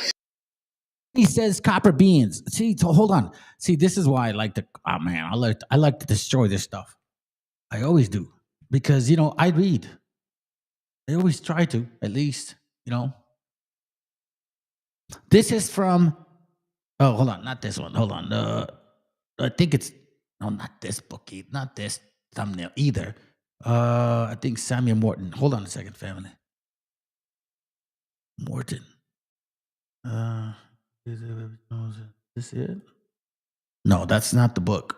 I'm looking for the wrong page. Okay, let's go. Let's go. Hey, man. Hey, bro. Wherever you got that $5 treaty, you need to take it back. Hey, we gonna take it back. All that shit. Hey, facts. Hey, facts.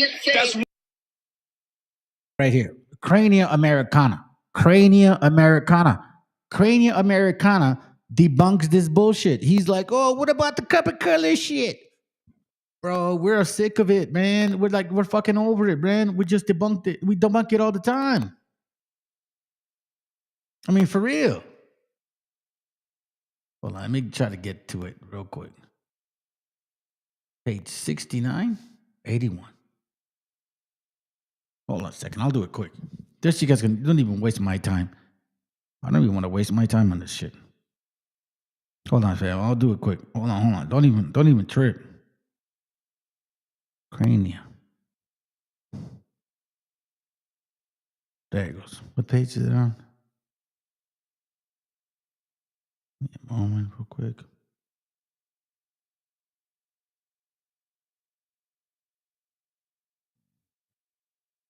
It's all good. I got you. 92.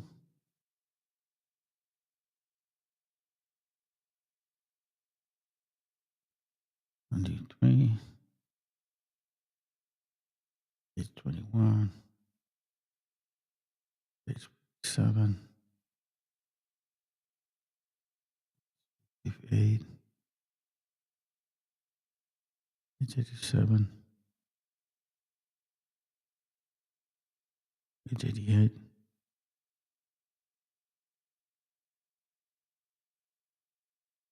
Page 8. What is it? Page 68. Okay, here we go. We're not too far. 67, 68. Let's read this together. It says it right here. Okay? So before anybody gets debunked, before anybody gets confused, before any Negro from West motherfucking Africa tries to claim that they're people of this land because supposedly there's copper color shit, you got to come with more than that. Because we're sick of it. A copper-colored skin has been assumed by most writers as a characteristic distinction of the Americans, who have hence been called the copper-colored base. The investigation of Dr. McCullough satisfactorily proves that this designation is wholly inapplicable to the Americans as a race, and it's more characteristic of some other and very remote nations, meaning Africans, dark motherfucking people. The error has obviously arisen from the habitual use among many tribes of red paint to a brown skin, which occasions a copper hue. Why is this confusing to you, motherfuckers? Humble declares that the denomination of copper-colored men could never have originated in the equinoctial regions to designate the Americans, meaning the native, the indigenous, our people. And I could further testify that among the individuals of many tribes that I have come under my observation, I have never seen a copper-colored man.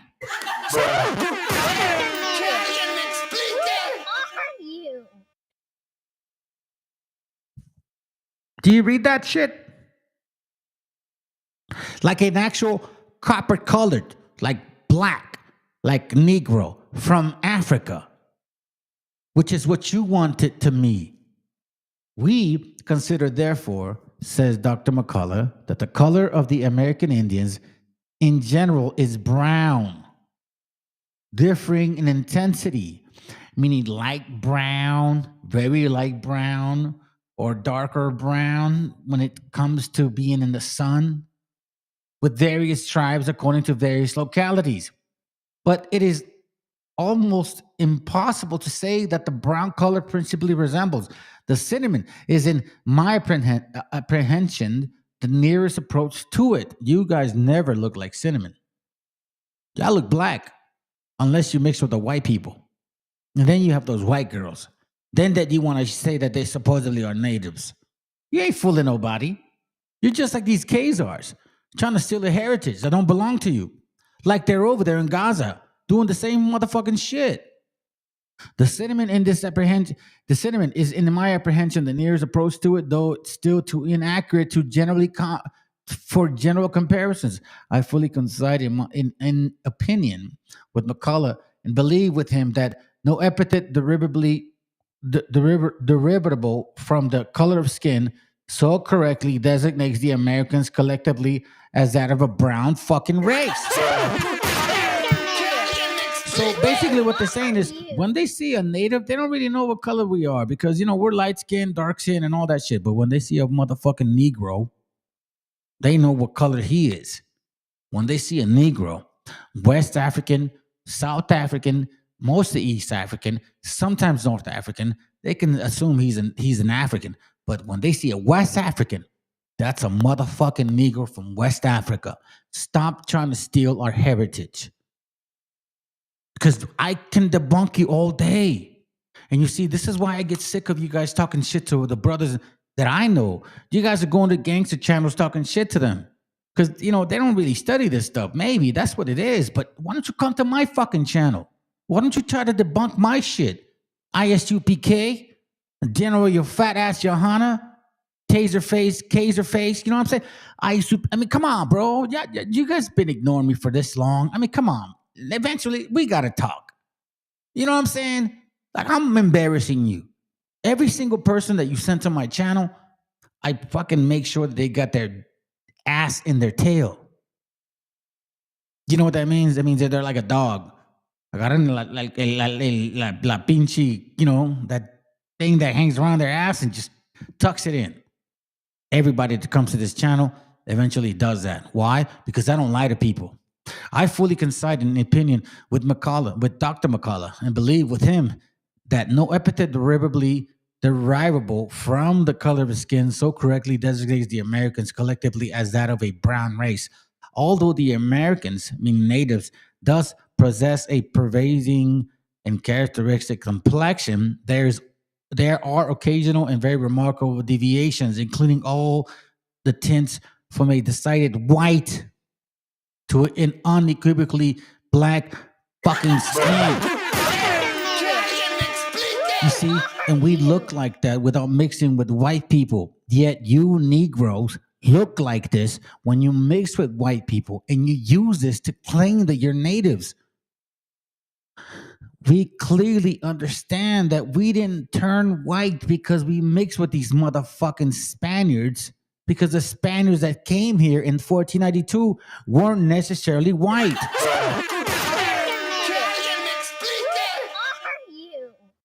That's a fact. And this is why I am doing my series of the hidden secrets, because I'm going to continue to blow this shit up in the smoke. I mean, let's put it this way, bro. How come nobody comes here and tells me, "Oh man, you're fucking wrong. Nah, you're disregarding the heritage of this and that." No. Yeah, I don't do that. We don't do that because I'm showing you facts. You see that? What it says, including all tints from a decided white, like my son, to an unequivocally black skin, mean to them, negro skin, like my brother Chato. If you look at my brother Chato and you see my son Max, they have total different skin tones. And I'm right in the middle. This fact may be sufficiently illustrated by the following example. That you Negroes never were here. You tell Mike TV, you tell every single motherfucking wabo to come get it here. Tell, what's his name, Red Supreme? Supposedly he sucks the dick of like Captain Taserface and shit. Tell him to come debate me too. You know what I'm saying? I'll put everybody in check in this channel, bro. Y'all want to fuck around with our heritage? I will definitely remind you who the fuck you are. I will always remind you who you are. I don't mess around here. One thing that's Neither should you. one truth that I believe in, y'all. Facts. We finna take it. Bro, your truth is freaking delusional, man. I'm saying facts. We're gonna take your stuff because you don't like your own stuff, bro. You guys are frauds and imposters, liars, deceivers. You guys fall for the okie doke. Really, you guys are easily fooled and gullible. You're right. So it was mostly this particular part. This one here. Hey, bro, Turtle Island is melanated carbon ether beings. Okay. See, that's why yesterday I kept hearing melanated.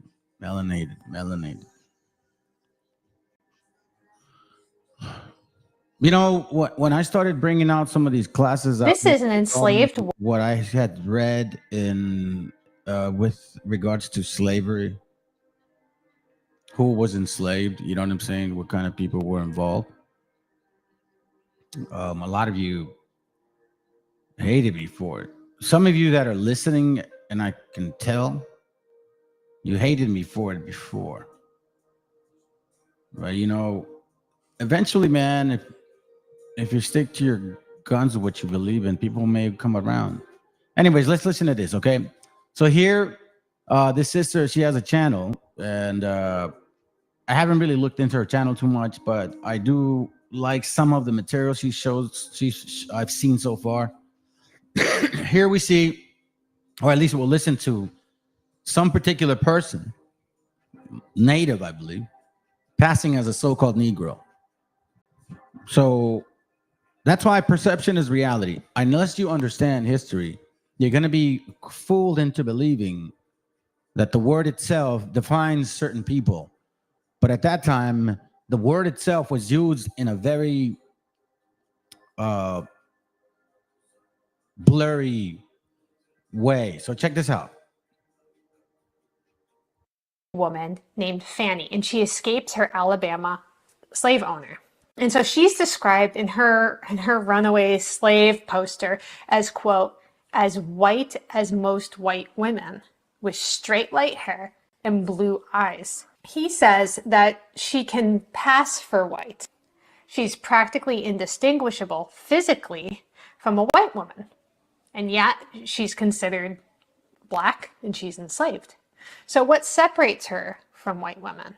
As Mark Twain puts it, quote, a fiction of law and custom. Fiction of law and custom. And, you know, she does a very nice job, I think. Very nice job here to slip this in. Because when you think about how, thank you, brother. Appreciate it. VTC, what up, bro? Appreciate it, Brian. I hope you get that text. The sister really meant that, man. Okay. Thank you, bro. So what you do, bro, those short messages, man, people care for that shit. That's good.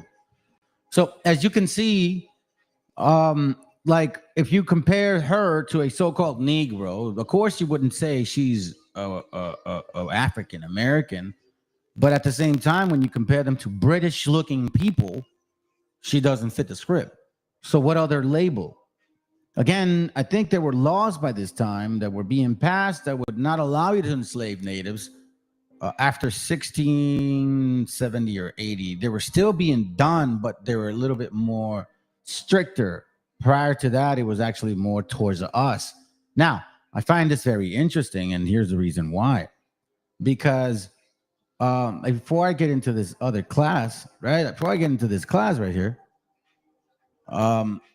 there's this book called Confronting Black Jacobins, the United States, the Haitian Revolution, and the Origins of the Dominican Republic.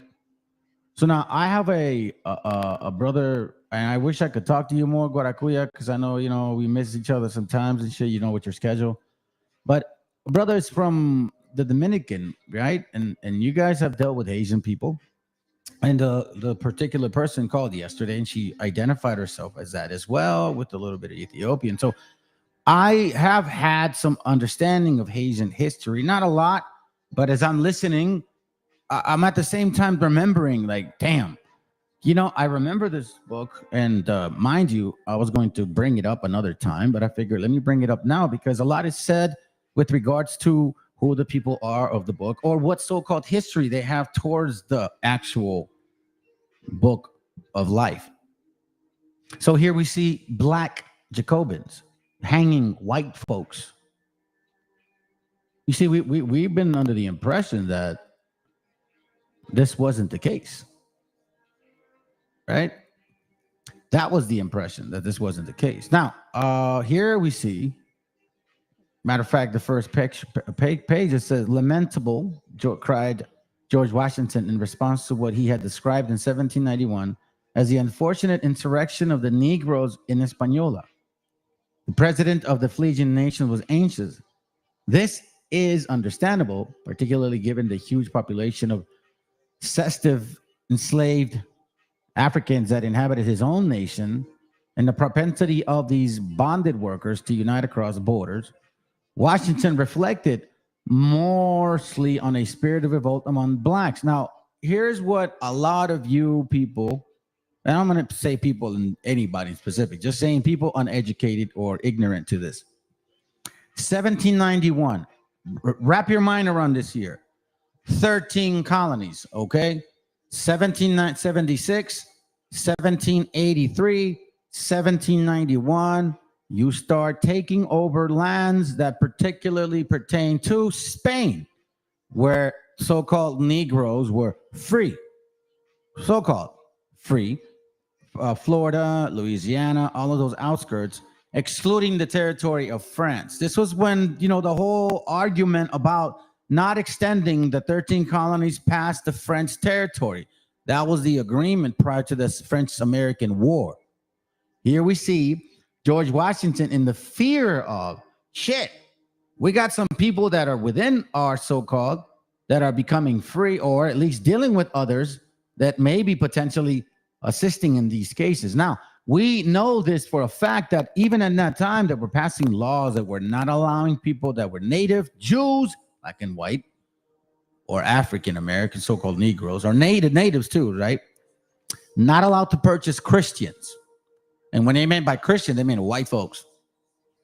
Not the light-skinned lady we just saw right now. We're talking about British-looking people, Christian Protestant type. The WASP is what they call it, White Anglo-Protestant. That's the WASP, White Anglo-Saxon Protestant. Those are Christians. When you read a book from the 1700s or 16 or 18, they're referring to those people. So don't be mindful, don't be ignorant to the fact that 1791, they're still barely trying to expand beyond 13 colonies. And Asia was already in revolt, considering who was there in the first place, unlike what we were told that supposedly they were brought from Africa in slavery. That wasn't really the case. A lot of them came in indentured servitude.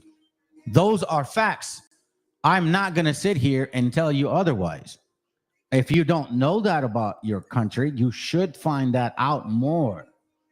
Because don't go by the okie doke of America, where they give you just enough, make you feel a certain way, but ignore the rest of the actual facts that may just be able to help you see things with more clarity before you go off on a limb and raise an entire family with this belief that may not be applicable to you. Because again, here we see, for example, this was ironic indeed. Anyway, so look, I don't want to get too much into this book because, you know, I'm just pointing it out, but it's very, very interesting in the way that it's being spoken or written, and then also when it references the years, 1803, 1793, 1776, 1789. Now, I've done classes of how this also affected those territories that were being lost, because they kind of technically belong to our people. You see where this is all kind of having itself play out? So that's why you have to be mindful. So my question today is exactly that right there. So again, I'm just trying to touch the subject on particulars that I think are important to consider, because, you know, this is the time where I think everybody, I guess in a way, you know, wants to be a Jew. I don't want to be a so-called Hebrew. I don't want to be one. If I am, I am. I don't want to be one. You get what I'm saying? If none of this if I started finding out that our gente was not really connected to the history, man, I don't get fooled easy. I'll embrace. I'll be like, yo, it is what it is. But the more I try to debunk this knowledge, the more I found out that it was actually possibly 98% true. You know what I mean? You look at our history on the native side, like on just the Native American, so-called Native Indian, Indigenous, and you see a portion of our celebration, excluding all of this bullshit ideologies that we had gods. I believe we thank, because even to this day, we thank just God for the things that we have. Like, oh man, this being are good. Thank God. You know what I'm saying? So I could see where people misunderstand that. But just looking at us on that aspect, I can see where there's a lot of spirituality, understanding that is in the book that even Christians don't even get. Anyways, so the class once more, I don't want to lose y'all, but it has to do with this here. I just wanted to bring those 2 points up because of a conversation I had yesterday. So we're going to talk about this today. I'm going to cover this video. It's in Spanish, so for you guys that don't understand it, man, shit. I'm going to put the translations. Let me see if I can do subtitles. I might as well handle it now. But before I do this, I'm going to read you this book so you can see the importance of reading. The Invention of the Jewish People. This is Shlomo Sand. So this guy right here, he basically throws the Sephardics under the bus, the so-called Africans, Jewish-ish people under the bus, and the Khazars under the bus. So it's like he's like, yo, I know I ain't, but you guys are all coming with me. So let's read this a little bit. Okay. Oh, my bad. This is from page, I believe, yeah, page 206. Hold on, it's 206. Let me just check real quick. Give me a second. 208. Okay. It says here, the sad luck of historical testimony, and it's all going to connect technically with the video too. You know, I always try my best to connect it. The sad lack of historical testimony about the early formation of Jewish groups in Iberian Peninsula, Wechsler argued, forces us to rely on the evolution of their language and their ethnographic data. As a philological archaeologist, Wechsler fully skilled traced linguistic vestiges found in the text in the languages that are still in use today, and concluded that the origins of the Sephardic Jews were extremely heterogeneous and hardly Judean, meaning it was localized. Most came to Europe from North Africa. You see that? So those so-called Sephardic Jews, black or white, whatever you want to see them, they were mostly from North Africa, with the Muslim conquest in the early 8th century, and traces of Judo-Arabic from the Maghreb, as well as Berber customs, can be found in Judeo-Iberian language and culture. Here we see that if the Arab language was a decisive factor from linguistic viewpoints, in culture, religious and demographic terms, the Berber presence was the most significant. That's a pretty heavy point. Here's why. Okay, we're going to follow into, I believe, page 207, 208, or 205. I don't know which one is this, man. Give me a second. This would be on Jewish on page 210. Okay? I'm going to read the bottom because I want to point this out. Again, I've done classes before where I explain and show that these so-called Sephardic Jews were converts. The majority of them were. Okay? And I finally showed that most of them were North African, Berber, Phoenician, maybe some Arab in them. So they were not actual real Hebrews.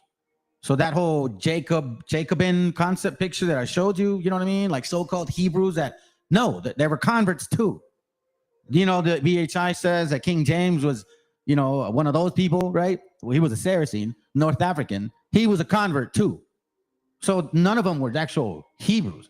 Then it says on the bottom, in the middle of the 10th century, the Sephardic Golden Age, Hasdai ibn Shabruk. Now, for you guys that have done some history, you've read about this guy because supposedly he had a conversation on paper with this king of Khazar. A lot of them thought, yeah, they see that Sephardic Jew, that guy's a Jew. Well, that guy was, that's why he has a name like that. He's like not a Hebrew. You get what I mean? He's a convert himself. So there's a lot of conversions. Everybody's just like, whatever, dude. Let's just go mix around with conversions and shit, right? So now we get into the whole Khazar, because that's the point of the video. Then it says here, the sad lack of historical testimony about the early formation of Jewish groups in... Hold on a second. Did I read this way? Hold on a second. Oh, yeah, I did read it. My bad. Let me go the other way. Then it's okay. So it says here, the letter, right? Ahazim Abin Shabrut sends it to this king of Khazar. The point of me sharing this with you is that it says your letter opens with the poem of praise for the king.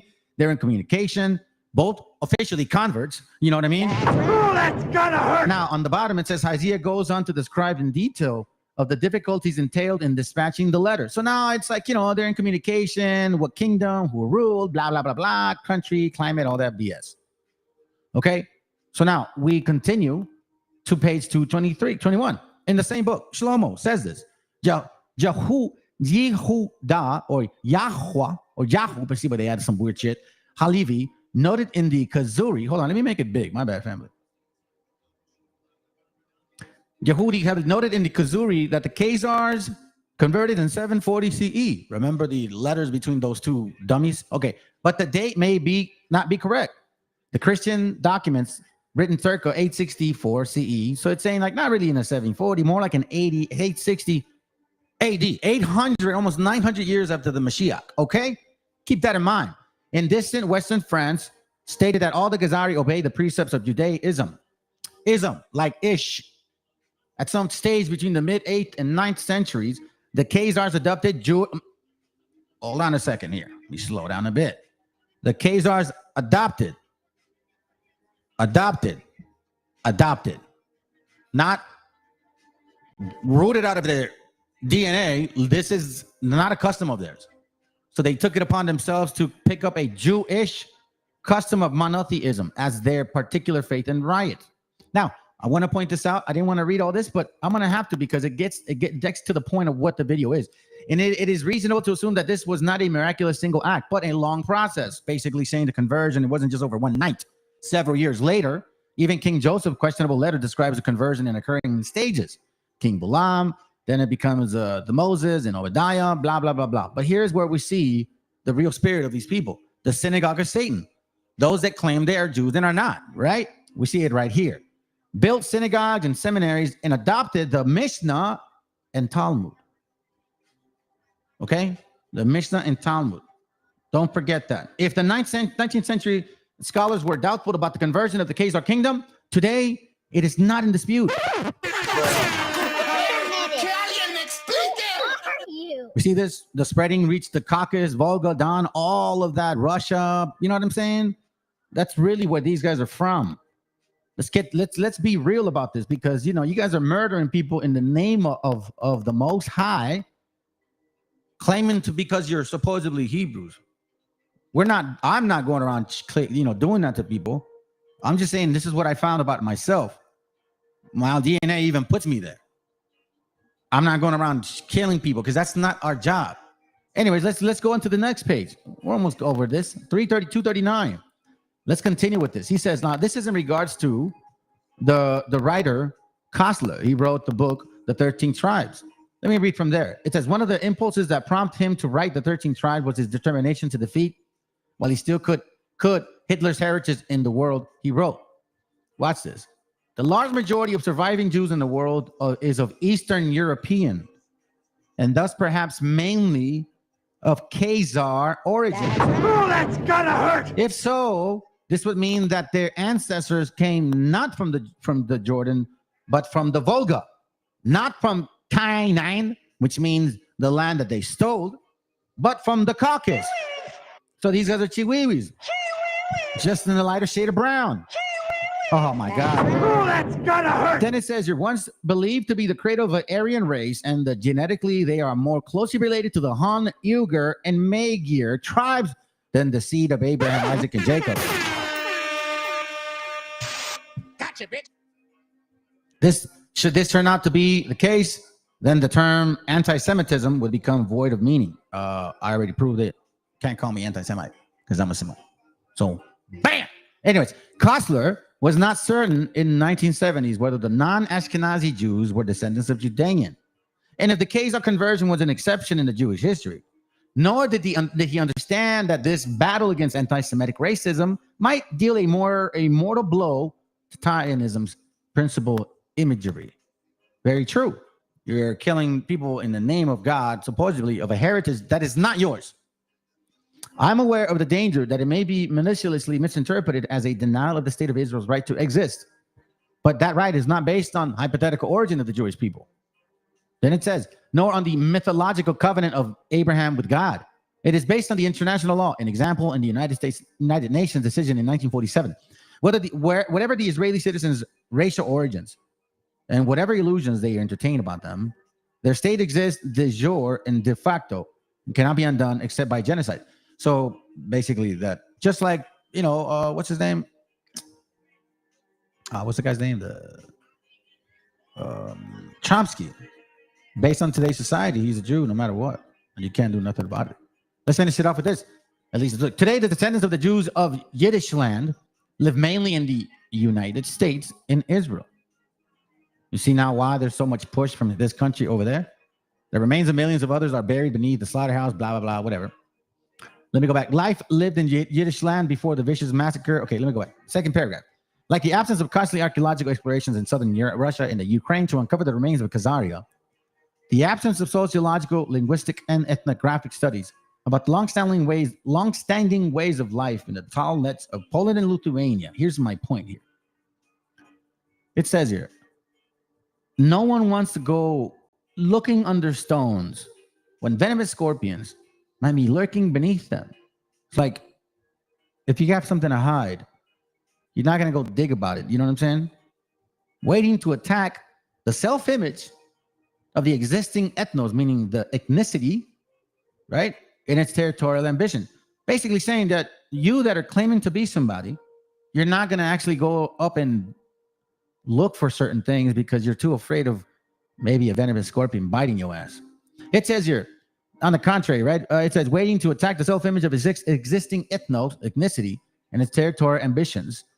The writings of national history is not seriously meant to uncover past civilizations. Its principal aim thus far has been the construction of a meta entity and the political consolidation of the present. You see what I mean? Now, I invite you to read this book because it's very interesting. So now let's listen to this here real quick. And I put the translations. If they talk slow, I'll speed it up. If not, we'll continue to listen to it. All right, let's go. Y hay un libro que se llama el Sefer Hasidim, tiene más de 1000 años. Sefer. Che, no, mami, son supersticiones, vamos a dejar. Tipo, por superstición. Claro, son cosas irracionales. No se hace eso, ¿no? Tipo, no. Ok, dijo, no se vuelve. Y bueno, yo siempre me reía de esas cosas, y tiene muchas, y hoy mi esposa también se ríe de esas cosas que mi mamá me enseñó, ¿no? Que todavía me quedan. Pero pasaron los años, fue estudiando en Yeshiva y demás, y hay un libro que se llama el Sefer Hasidim, tiene más de 1000 años. Sefer Hasidim. Son como... Okay, so the first thing, you guys heard what he said, okay? There is a book called Sefer Hasidic, okay?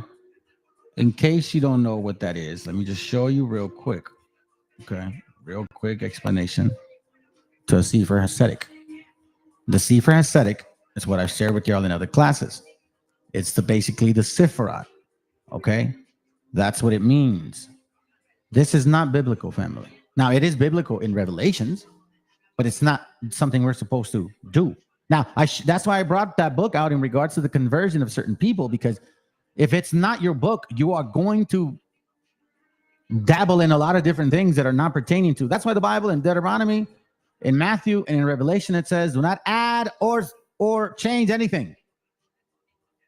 That's what it means, okay? Let's continue. El libro de los hasídicos. Claro, pero hasídico no es el movimiento hasídico del Shem Tov, sino es la persona más devota, la persona que quiere vivir una vida espiritual mayor o entregarse vocacionalmente mayor al... ¿Tiene que ver con la palabra Hesed o no? No, tiene que ver con... no sé con qué palabra tiene que ver, pero tiene que ver con el sentido de quiere un desarrollo espiritual mucho más profundo. Okay. Y ahí... So what he's saying, in case you guys don't catch it, it says it here, a much more spiritual development. So what he's talking about is that for you to have a much more deeper understanding, you have to study the Kabbalah. In the Sephirot gives you that supposedly understanding. You see what I'm saying? This is not the Bible, family. This is not the Bible here. Let's continue. Tiene como una serie de reglas. Interesantemente, una de las reglas que es, si salís de tu casa, no vuelvas para atrás. No volver para atrás. Deja, o sea, te olvidaste de algo. So, one of their supposedly deep understandings is when you leave the house, you don't come back. Supposedly. Let's continue. I'm telling you, man. I'm going to give you, and this is just the beginning. Watch, let's go. Déjalo, no puedes volver a entrar a tu lugar. Sodoma y Gomorra. Increíble, no puedes volver. Ahora, pasó los años también, y hay un rabino también querido en Uruguay, que es del movimiento de Lubavitch, y me contó una anécdota, ¿no? Y me dijo que un Hasid de Chabad se fue al aeropuerto, se suspendió el vuelo y tiene que volver. Y dice, pero luego Hasid me dice que no se puede volver. Llamaron al Rebbe Lubavitch, ¿qué le decimos? El Rebbe Lubavitch le dijo, mira, es cierto, no se puede volver, pero... He's basically talking about, in case you guys don't get it, he's saying that, he went on an airplane trip and he missed the plane. So now he has to ask the rabbi a question about, hey, well, since you have that whole concept, once we leave, we can't come back. What do I do? Listen to this. Es un capítulo del libro de Tania, que una persona que estudia algo ya no sigue siendo la misma persona. Entonces, la que vuelve no es la misma persona que se fue, entonces no hay problema, puedes volver. O sea, te lo traigo esto como anécdota, ya que a veces tenemos esas cosas en el judaísmo, esas cosas tú sueles enseñarlas y explicarlas en tu canal que tienes. Exacto, ¿no? Y los que quieran estudiar también, estudiamos mucho sobre lo que es la Kabbalah, lo que es el libro. See that right there? He says we also do a lot of studying about the Kabbalah, okay? I didn't say it, he's saying it. Now let's continue. What else? I'm glad he's bringing it up. Libro principalmente del Zohar, aparece mucho en el canal. Now he mentions the Zohar. So let me just bring this up real quick so you guys don't get lost in the translation. Okay, we're going to look at the Zohar, right? The Zohar is a foundational book of the Kabbalistic studies. Splendors, radiance. It's a foundational work of Kabbalistic literature.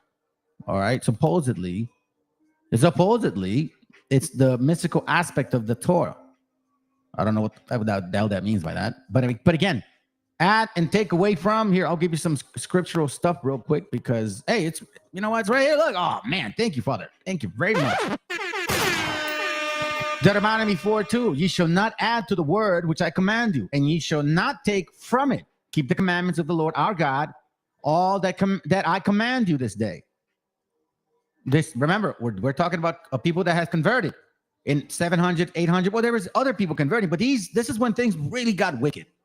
Okay, look, the Babylonian Talmud, Kabbalistic, the Zohar, it's all connected. The Mishnah, the Talmud, the what's the other one? He'll probably mention it. All right, let's continue. Just want to give you an idea. Let's go.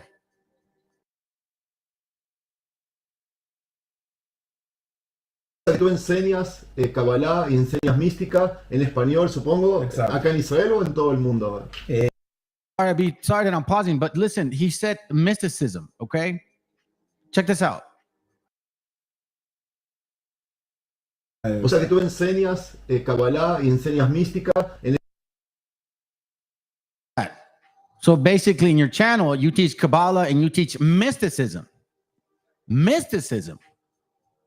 What does mysticism mean? Mysticism meaning. It says the belief that it's possible to directly obtain truth or achieving communication with God or other forces controlling the universe by prayer and contemplation. Now, family, I've talked to you guys about this, and I've touched on this particular picture here. This is what happens when people do not have an understanding and they're spiritually wicked. The whole concept of the Trinity is the connection between the mind, the spirit, and the flesh. That is really the connection. The mind and the spirit are intertwined, or at least you could say connected, in battling through the flesh. The flesh is one of the actual connections that allow yourself to be tricked, or for example, if you believe in the Bible, this is what I'm saying. Why do you think in Mark 5, I believe, he takes these demons out of this gentleman, and there's a bunch of pigs, and these demons say, don't destroy me, throw us in the pigs. Now, you also understand that in other scriptures, it says, fear not him that can destroy the flesh, fear him that can destroy the flesh and the spirit. So in that case, you interpret that and like, okay, so these spirits did not want to be destroyed. So he said, let me go into that flesh. So when you start seeing the understanding of how the spirits move, the mind, how it works, and how Paul talks about the thorn in the flesh. I have this thing in me that wants to do evil. I don't want to do it, but I keep seeing it in front of me, and I keep slipping over it because I seem to battle with good and evil within me. What is that? The connection between the mind and the flesh and the also spirit. That's why it says, you that can harness your spirit, if you can govern your spirit, then you can subdue the understanding, or your own understanding, because it's the spirit that strengthens, not the mind. Keep that in mind. I might have gone deep on that, but the point being is that's why you see the whole Trinity BS. But anyways, where I'm going with this is kind of amazing, because we're talking about mysticism, right? Mysticism. I mean, this is a pretty heavy topic. The experience of mystical union, the belief of direct, like what does the scriptures talk about when you're dealing with mysticism and hidden truths and transformations and all that crap? Matter of fact, it even says it here in this translation, makes it easy. It says here, the Deuteronomy 18:10, don't sacrifice your children in the fire on your altars. Don't let your people practice divination or look for omens or use spells or charms. Mysticism, that's where it all falls in line, right? And then it says, and don't let them consult the spirit of the dead. Now, I'm going to tell you something. This Kabbalah stuff deals with that. Let's continue. I mean, this is the point. They're admitting it. I love the fact that they're admitting it, because it makes our job a lot easier for the brothers and sisters that are barely understanding who they are according to the Bible. Let's go. En español, supongo. Exacto. Acá en Israel o en todo el mundo, para todos los que quieran. Exacto. Primero, tenemos muchos grupos que enseñamos vía hoy en día Zoom y enseñamos para todos lados. Tenemos muchísimas clases, y una particularmente que está en el canal de YouTube, me pueden buscar, MESHIACHA. Y la superstición. Y la superstición, volviendo a la superstición. Entonces, now, what does the Bible say about superstition? Let's read it this way. There shall not be found among you any one of them that make your son or daughter pass through the fire, or to use divination, or observer of time, or enchanter, or a witch, or a charmer, or a charmer. A charmer. Divinations. Right? I mean, it's very clear that you're not supposed to do that. But again, it doesn't seem to be ignored by these so-called great scholars of the Torah, the so-called real Jews, the so-called, right? The self-styled, I say. Let's go. No, y cuando era más chico me gustaba también ir al estadio a ver a Peñarol, obviamente, ¿no? Uruguay. No, está también Nacional. No, está Peñarol y está los demás. ¿Los judíos tienen un equipo particular o están mezclados? Pienso que hoy en día ya no. Okay. La mayoría es Peñarol y lo del resto se divide ahí. No importa, ¿no? Para que no se enojen los demás. Y mi hermano se alegre también, ¿no? Pero, en fin, teníamos todo tipo de cábalas. Y los jugadores también, si ganan un partido, después vuelven, al margen lo llaman cábala, ¿no? Sí. Vuelven por el mismo camino, por el mismo recorrido, comen lo mismo antes del partido. You see this mysticism. It's like, if you go that route, you got to come back the same route. I don't know what you call it, man. There was something we called that in Spanish. I cannot recall. But this right here is like, it's like you don't actually believe in the Most High anymore. Like this mysticism concept, right? What scripture? I think I wrote it down. Yeah, that's it. They're saying, well, if you go that route, you got to make sure you come back that route. Or it's like bad luck. It's like a bad omen or something, right? But scripturally speaking, what does it say? Proverbs 3:6, in all thy ways acknowledge him, and he shall direct thy path. So there's no like, oh, a lucky charm. You can't be a charmer because this is what a charmer is. Based on luck. Look, if you go this way, you come back that way, you won't get cursed. Listen, let's continue. Se sientan en los mismos lugares, no cambia absolutamente nada. Es increíble. Sí. Ahora, o sea que cuando dicen cábala, por la misma palabra cábala que nosotros conocemos como cábala. Puede ser o puede ser por una superstición. La verdad que no sé etimológicamente. No, la palabra es la misma. La palabra es la misma, es interesante. La raíz es hebrea. So Kabbalah or Kabal means superstition. The Bible says not to be that way. Let's continue. Again, don't add to the word. That's why I wanted to show you guys. Their own people told you, Shlomo, they were converts. Well, why do you think this is happening? Let's continue. La verdad que es algo para investigar, pero quiero ahora explicar un poco qué es la palabra Kabbalah. ¿Qué significa Kabbalah? ¿Qué es esa parte mística del mundo judío? ¿No? Que todo el mundo hoy en día más y más, y tenemos a Madonna que estudia Kabbalah y tenemos otras personalidades que le interesa mucho el mundo místico judío. Esther, ahí va. Se llama Madonna, ¿no? Tiene que ver con las máscaras. En fin. Para hacerlo corto el cuento largo, nos enseñan los sabios que hay 4 sabios que entraron al huerto de la sabiduría. La palabra huerto en hebreo se llama pardes. Y significa, nos enseñan que es un acróstico de 4 palabras: Pei, Reish, Dalet y Samech. La Pei, la primera letra, significa Pshat, lo revelado. Uno va, lee y dice, bueno, lo que se ve, lo que está escrito. Sí. Jacob fue caminando y se encontró con Rachel, que estaba pastando todo el ganado de su padre. No se entiende de otra manera. Está simple, lo revelado.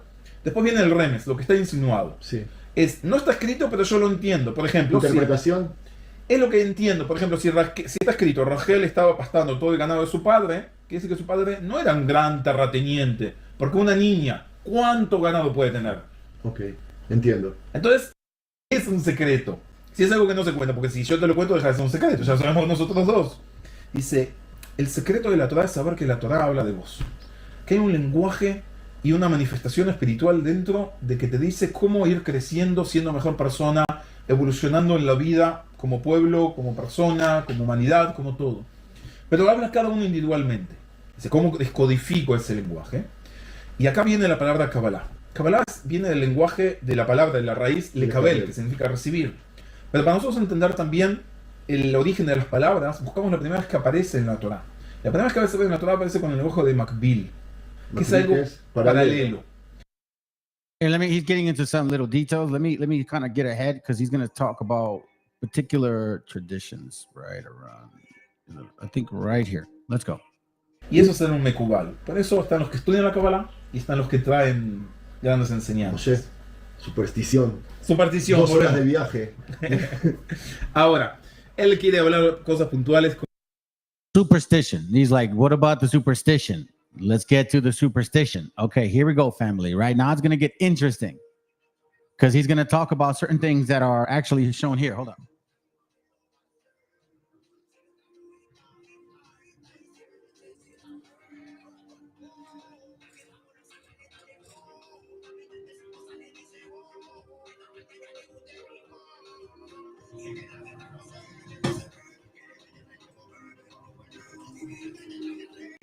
There's this book I have. It's called The Secret Teachings of All Ages. I have a picture in here that I want to share with you, but I want to share with you when he speaks on it.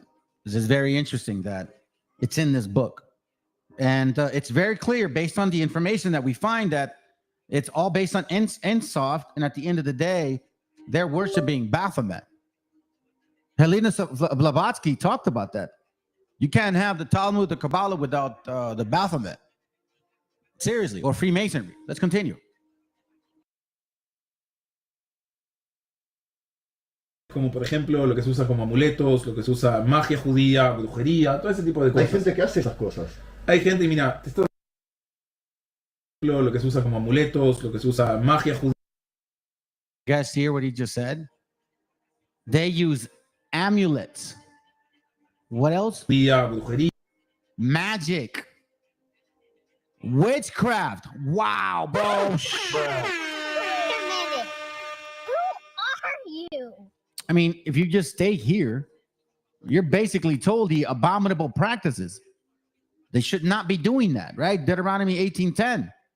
Aside from making your children go through the fire, or that use a divination, or observer of time, or an enchanter, or a witch, or a charmer, or a consulter of familiar spirits. This is not a joke, family. They're telling you what they're doing. Yeah. Oh, what's up, brother? What's up, man? I think the Kabbalah goes against Genesis creation from the get-go. That's why they get the type of being bang theory, not the Big Bang Theory nonsense. Creation started from the light or some horse shit like that. Yeah, for sure. That's actually true, bro. That is very, very true. That's a good point. I think what I'll do is I'll go into that topic in a class because we're kind of getting onto this point. We're halfway through this video. You're gonna see. I'm gonna show you something to that's gonna solidify what they did. An old video I did that a lot of you guys missed. You guys didn't see it, and that's because of the name. I actually named it one way, and it brought out a lot of stuff that related to this. So let's continue. Anyway, so let's go. Y a todo ese tipo de Hay cosas. gente que hace esas cosas. Hay gente, mira, te estás apoyando en libros que te enseñan cómo hacer esas cosas. Opa. Tienes muchos. He shows them the book. He goes, I have a book here that teaches them how to use many amulets. You know what I'm saying? Hey, what up? What up? One more. What's up, brother? Wait a minute. Oh, hold on. Wait a minute. Who are you? One more. What's up, bro? I need to have a little song beat for that shit. I think I'm gonna have to create one for you guys. You guys show up. I'll give you props. Anyway, so you see what's going on here. They created a book that teach amulets. This is why I claimed in my class earlier this week or last week that the knowledge of good and the tree of knowledge of good and evil was exactly that. Because the Kabbalah is technically the tree of knowledge. That's what they call it. And Baphomet is the god, in case you don't know. And this is why you're seeing a lot of these people pushing this doctrine of Atlantis, or this is the old world, because they're also Kabbalists themselves. Let's continue. Culomiados, what up? Amuletos, muchos ¿En serio? secretos. Esto el judaísmo lo permite. Lo permite, lo enseña. ¿Por qué tengo la sensación de que no está bien? ¿Por qué cuando yo veo why do I have this sensation or this feeling that that's not good? Let's continue. En la televisión que a una persona se le vende una bendición o un amuleto, no me pasa muy bien por la garganta? Muy bien, muy bueno. Disculpa. Perfecto. Primero, antes que nada, porque no se vende. Pero se da una donación. Se da una donación, pero no tenés que darla donde. O sea, la persona la puede dar siempre donde quiera. Siempre eso.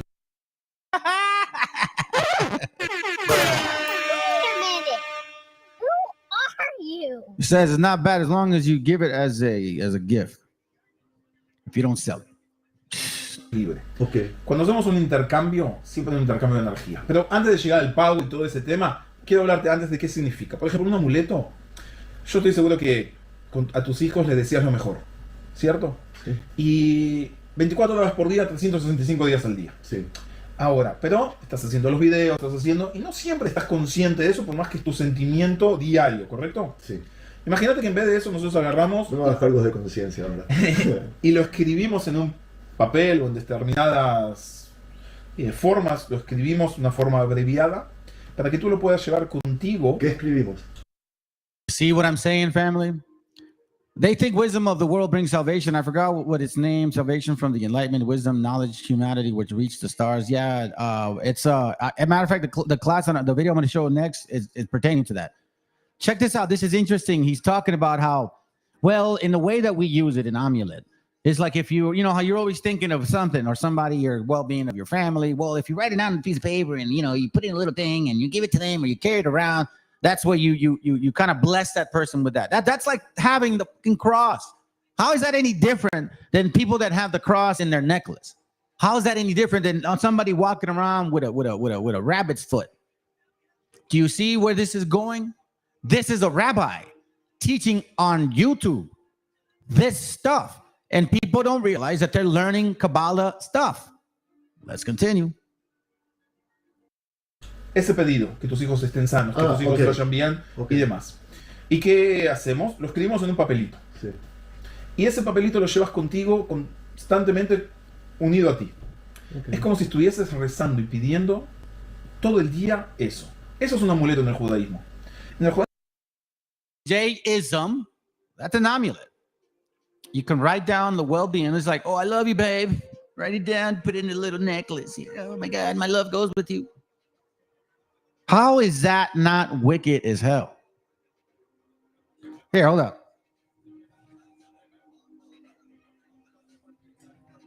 I mean, you can't get any more wicked than that, bro. Oh, damn. I don't know what that was about.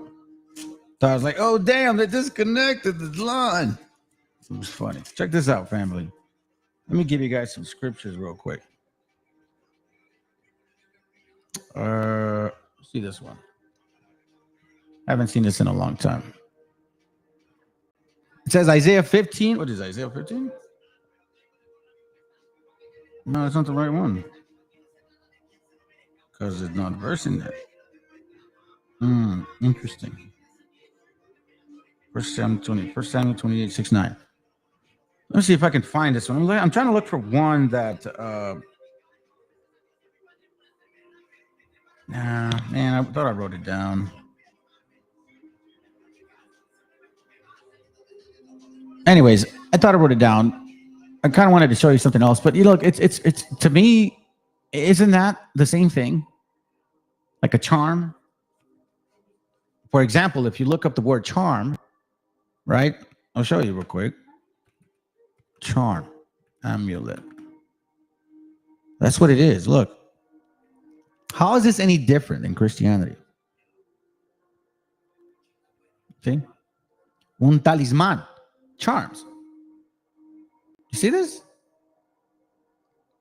How is this any different than other religions? Anyways, let's continue. Let's continue. We're almost done with this video.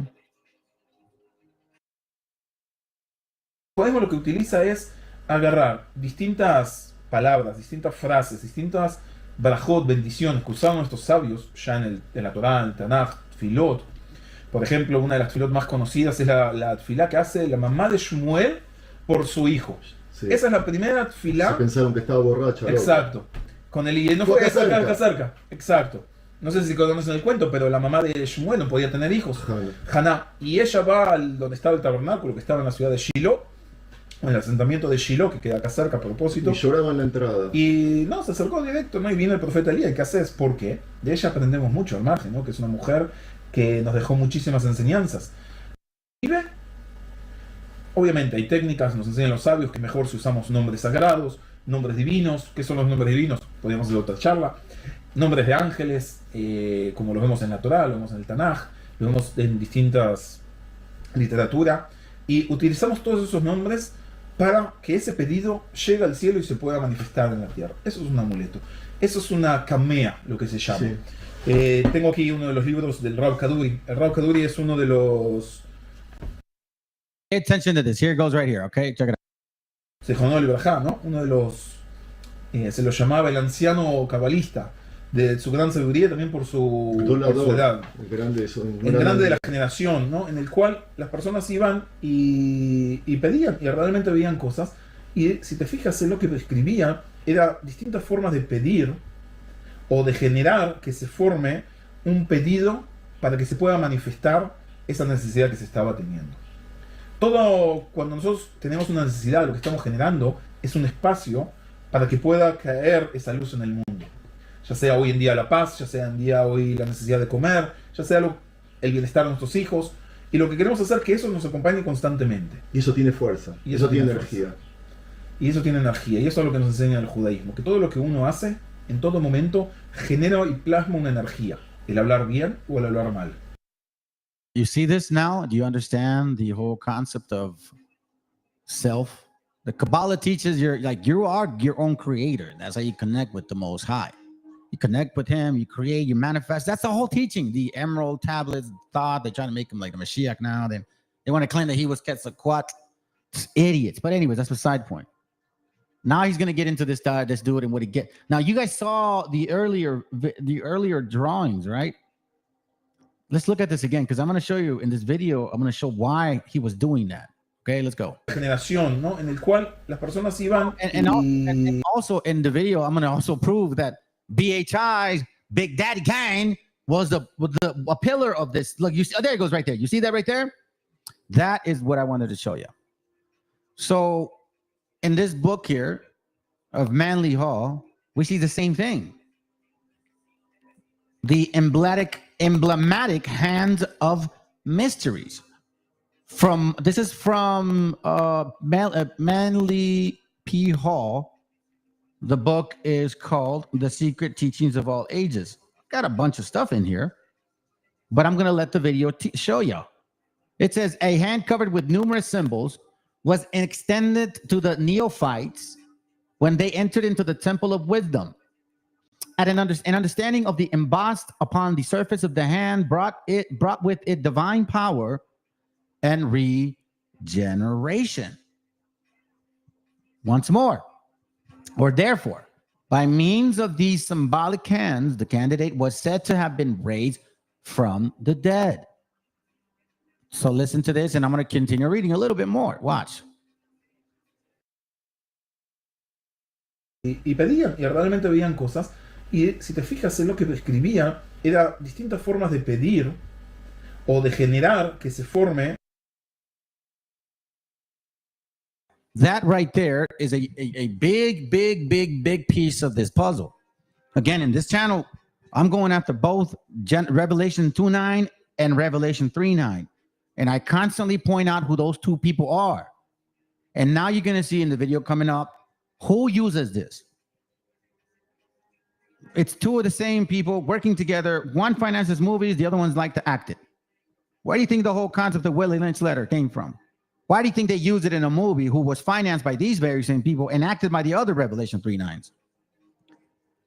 Let's continue. Un pedido para que se pueda manifestar esa necesidad que se estaba teniendo. Todo. See that right there? So he says it's a request. So it says the emblematic hands of mysteries, right? An old manuscript appears in the statement of the Freemasonic order was formed by alchemists. This is from alchemy, the teachings of thought. Okay, do not get it twisted.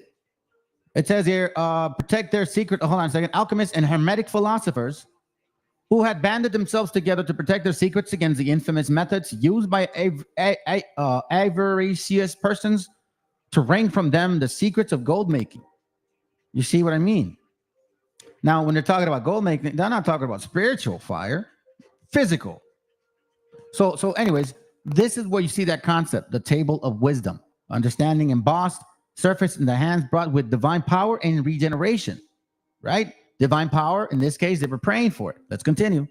Cuando nosotros tenemos una necesidad, lo que estamos generando es un espacio para que pueda caer esa luz en el mundo. Ya sea hoy en día la paz, ya sea en día hoy la necesidad de comer, ya sea el bienestar de nuestros hijos. Y lo que queremos hacer es que eso nos acompañe constantemente. Y eso tiene fuerza. Y eso tiene energía. Y eso tiene energía. Y eso es lo que nos enseña el judaísmo. Que todo lo that has power. You didn't exactly say that. They said exactly the same thing right here. An understanding of embossed upon the surface of the hand brought with him it divine power.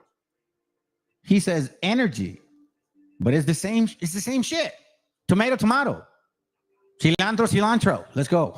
Y lo que queremos hacer es que eso nos acompañe constantemente. Y eso tiene fuerza. Y eso tiene energía. Y eso tiene energía. Y eso es lo que nos enseña el judaísmo. Que todo lo que uno hace, en todo momento, genera y plasma una energía. El hablar bien o el hablar mal. Hasta el hablar mal. Por ejemplo, está la gran mitzvah de la Shonará. De poder, el no hablar mal en las personas. Dice que tiene importancia. Dice el Talmud. Y cuando uno habla mal de una persona, hay tres. You see?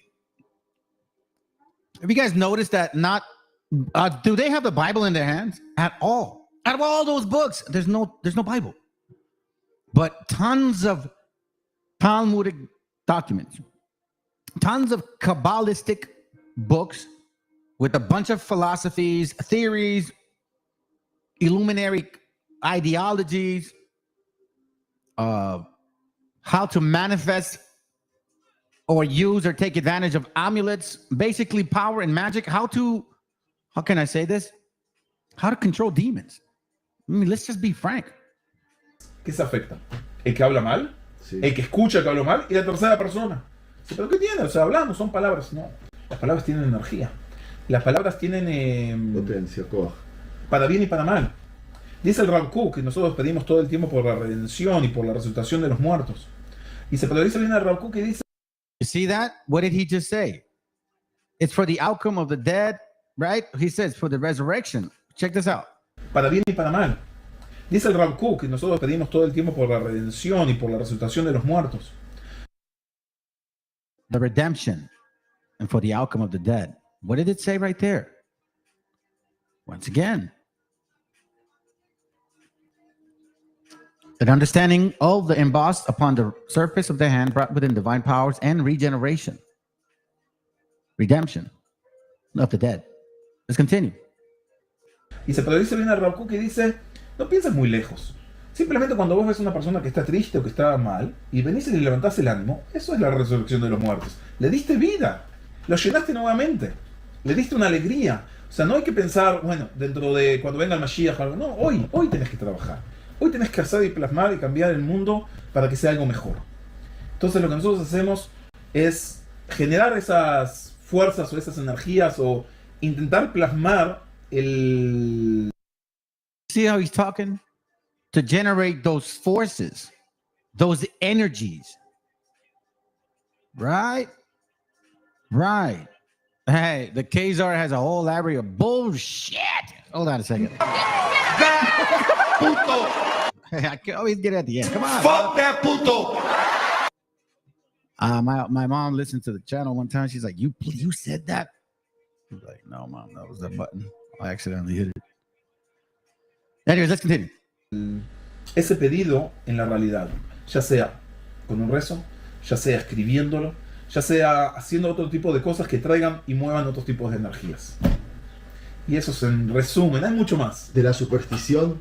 De la superstición hay que, antes que nada, como te empecé con el cuento de mi mamá, no pensar que todo es sin lógica. Hay cosas que tienen lógica, pero hay que estudiarlas y hay que entenderlas. Entonces, yo lo que te digo es, cuando nos dicen hay cosas que no hay que hacer, es como decir, yo no creo en las brujas, pero que las hay. Sí. Es como en el judaísmo nos dicen, nosotros estamos acá y lo que vemos es un revestimiento del mundo espiritual. Detrás de las cosas nos enseñan los cabalistas que no hay que ni siquiera patear una piedra, que una hojita tiene un ángel arriba que le dice que crezca. Y cuando uno viene y corta una hojita también está haciendo un daño espiritualmente en el mundo. Y no sabemos qué es lo que está haciendo, pero simplemente una hojita. Now you understand where they're all going with this, like, ignorance. Let's listen to this right here. Check this out. Positive and negative energy. All right, let's go. Mueven a nosotros y nos generan sensaciones y nos generan actos.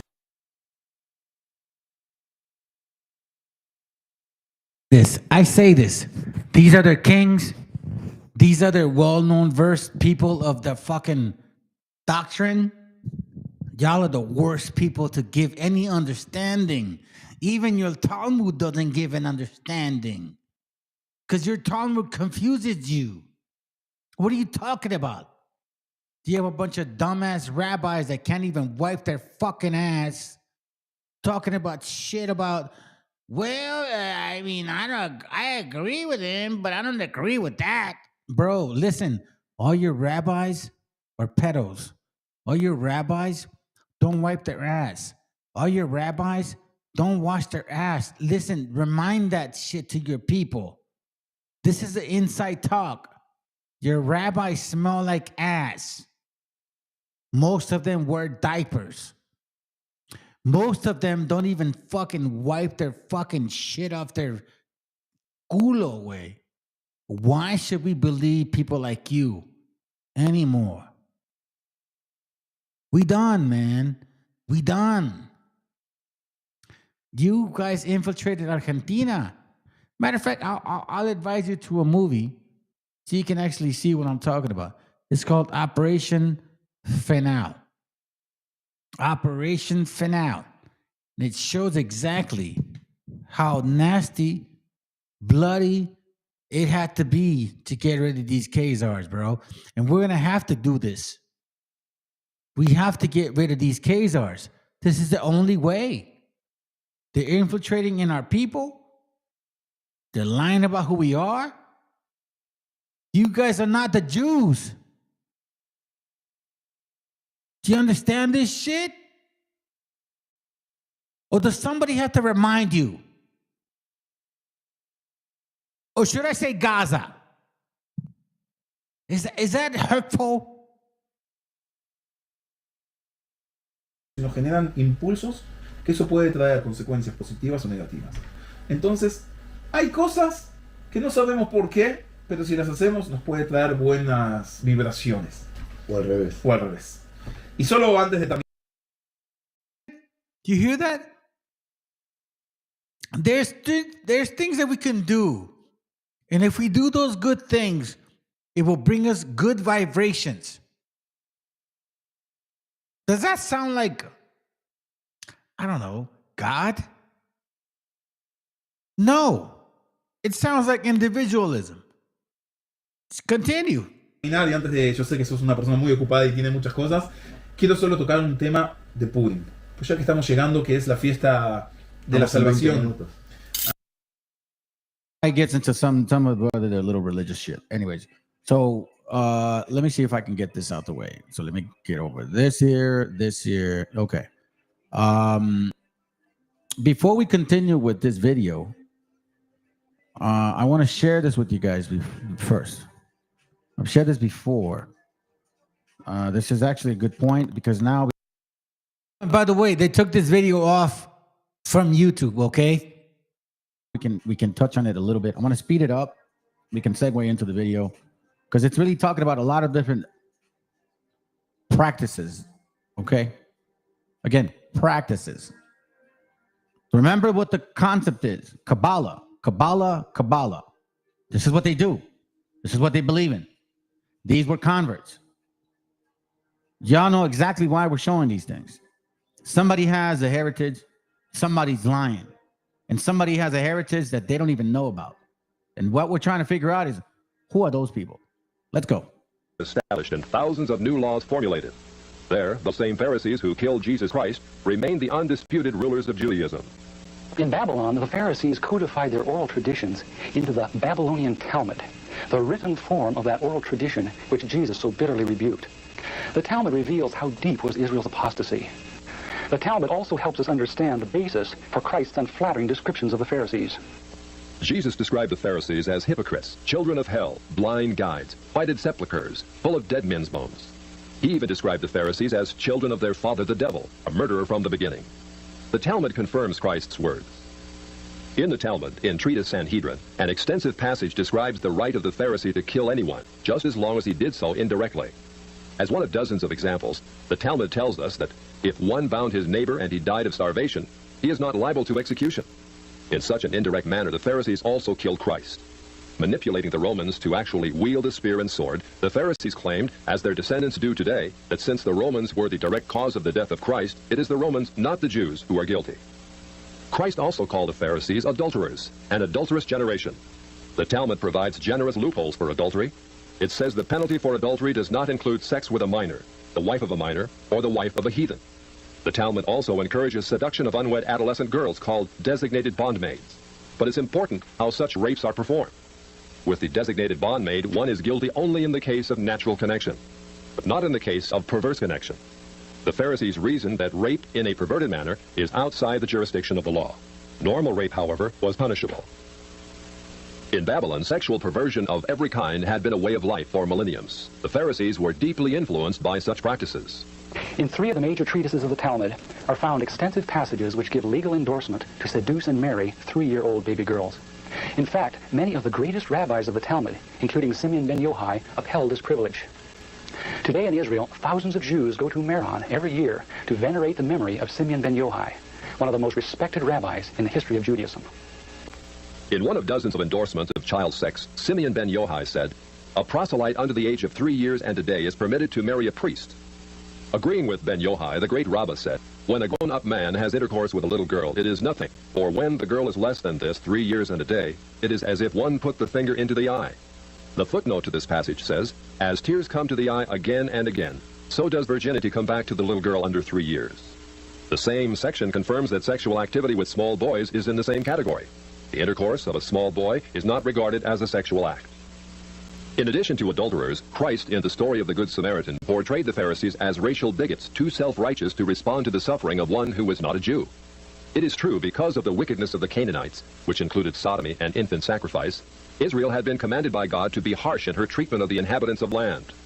God made it clear that the Canaanites were not simply to be avoided, but destroyed. By the time of the New Testament, this method of preserving God's kingdom by separation and the sword had become obsolete. God no longer made a racial difference between men. But the Pharisees were unfazed by God's new agenda. The Talmud was finally... So now you guys get an idea of what this is about, right? So check this out. I'm going to show you something. Because the point being is this. Witchcraft, Khazars, and serpents, right? A lot of us tend to miss the beat or tend to misunderstand. Or, you know, we just kind of want to label certain people and we don't really have a reason to. Well, I'm going to show you and express to you why, you know, this is important and you need to write this stuff down. You're going to start figuring out that this so-called teaching or these people that claim to be certain people, it's pretty wicked stuff what they do. And it's not just a matter of one or two. It takes a whole nation of people and culprits to push an agenda. You know what I'm saying? Like that's common. That's common. In case you guys forget. So check this out. I'm gonna play this with y'all. Okay, watch it. But what? Y'all are Christians or not? Are you Christians or not? But I'm gonna show you why they talk this way. Remember where they learned this from. Never forget. I showed you guys this book by Bishop Matthews, right? Where Sakar. Because you are enticed by your lust. Because a lot of you like lusting. They're giving you carnal food, and they're covering it up by saying, repent. I mean, then they say, well, you know, I mean, it's already written, so you know what I'm saying? Just be you. But what? Y'all are Christians or not? Are you Christians or not? But I'm gonna show you why they talk this way. Remember where they learned this from. Never forget. I showed you guys this book by Bishop Matthews, right? Where Sakari, ISUPK, IUIC, and GMS, and all these camps are all from. They can deny all they want. But guess what? When you look at them, you realize what a bunch of hypocrites. What a bunch of hypocrites. Because this is where this BHI doctrine came from. We're going to dissect this one, and we're going to look some other ones too. It's not the only one, but it relates a little bit. I showed you this book. Black Israelite by Crowledge. So there, I'm not going to read thoroughly. I've seen it, but I showed it to you guys before. But I want to point out some of these things. You see, this guy here, Pentecostal churches and its secret knowledge drawn from Freemasonry, Jewish Kabbalah, and African American conjuring. So it's talking about that the BHI's beginnings were of Freemasonry and Jewish Kabbalah and African American conjuring, meaning African stuff that you guys did over there. Now we know what this star is like. I mean, you guys can ignore it all you want, man. You can ignore it all you want, but I'm going to show you what this star is really meaning and the relationship to the star. It's borrowed from popular esoteric sources, would have included Freemasonry, spiritualism, spirits, Black nationalism, it's about being black and woolly, and African American versions of Orientalism. Very interesting. So, but that's not my point. We're seeing though that there's a history to this people, to this so-called Matthews that was teaching these people, because all of you who are so-called BHIs, you all come from this and don't deny it. You do. So now, if you say Christians are devils because they worship whatever, this and that, or they change the laws, okay, sounds good then. Well, guess who changed your stuff? You come from Kabbalist science and the hidden theology of Black Judaism. Where does this come from? It comes from here. Now, I've showed you guys other books, which is like the lost myth, the tribe, or the lost tribes of myth, and he actually talks about this. The commandment keepers, that's where they came from. One member of the commandment keepers. ISUPK knows this. IUIC knows this. GMS knows this. All the leaders of them camp leaders, they all came from this. Tell me I'm wrong. You're not. You will never tell me I'm wrong, because you can't. the 6th and 7th book of Moses? Are you serious? Why is that?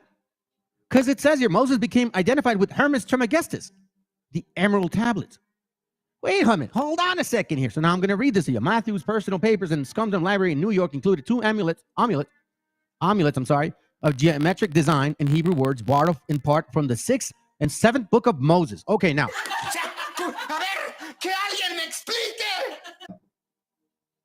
Is that in our book, so-called Bible? Old, New, and Old, Apocrypha, and New? No, it's not. And did they ever share this with y'all? No, they didn't. These amulets offer an unparalleled view into the hidden transcript in the private settings where Rabbi Matthews performed the more secret, transformative rituals at the hidden heart of Black Israelism. Let me read that for you to. Let me read that again, so people can hear it in the back. I like what that guy said that a long time ago. So people can hear it in the back. It says, these amulets offer an unparalleled view into the hidden transcript in the private settings where Rabbi Matthew performed the most secret, transformative rituals at the hidden heart of Black Israelism. So everything that you hear about Black Israelites comes from this. This is their root, okay? The square amulet in Matthew's personal paper was modified from the second temple of the Spirit of Fire, down on page 16 of the 16th and 7th book of Moses. What makes the derivation of Matthew's diagram from the de Laurence diagram indisputable is the fact that the de Laurence has produced a calligraphic error in the Hebrew that Matthews has repeated.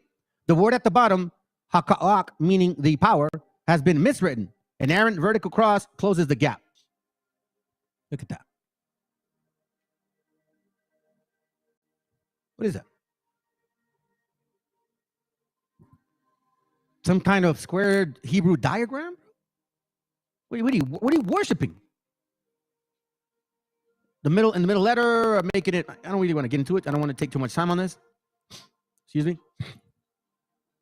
It says here, let's see what else. There it goes. Look, it says here. The diagram consists of several Hebrew sentences printed over Magen David, literally a shield of David, or a 6-pointed star, which is common Kabbalist referent, man.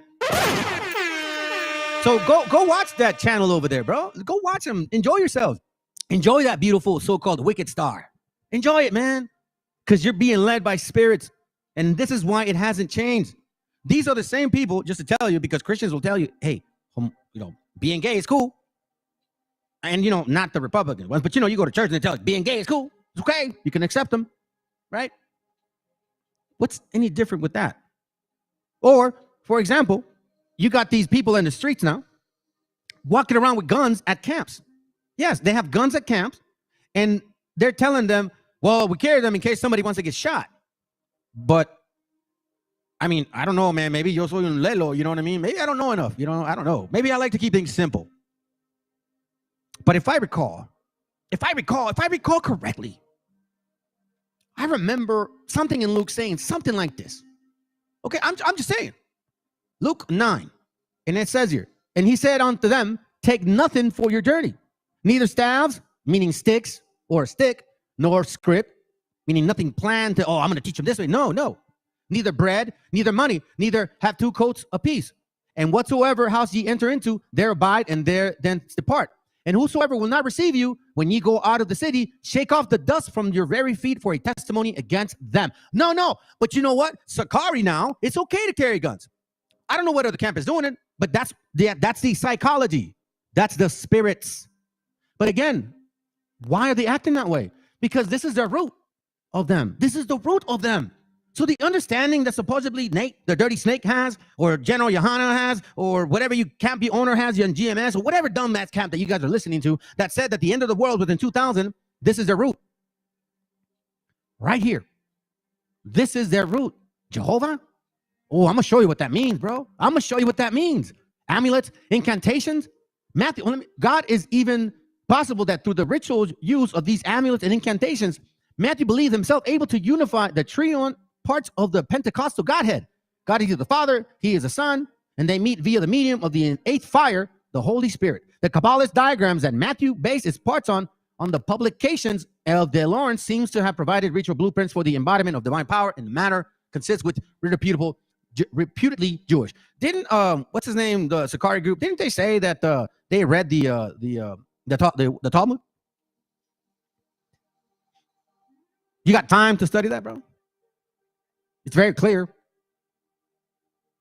So where are your sources?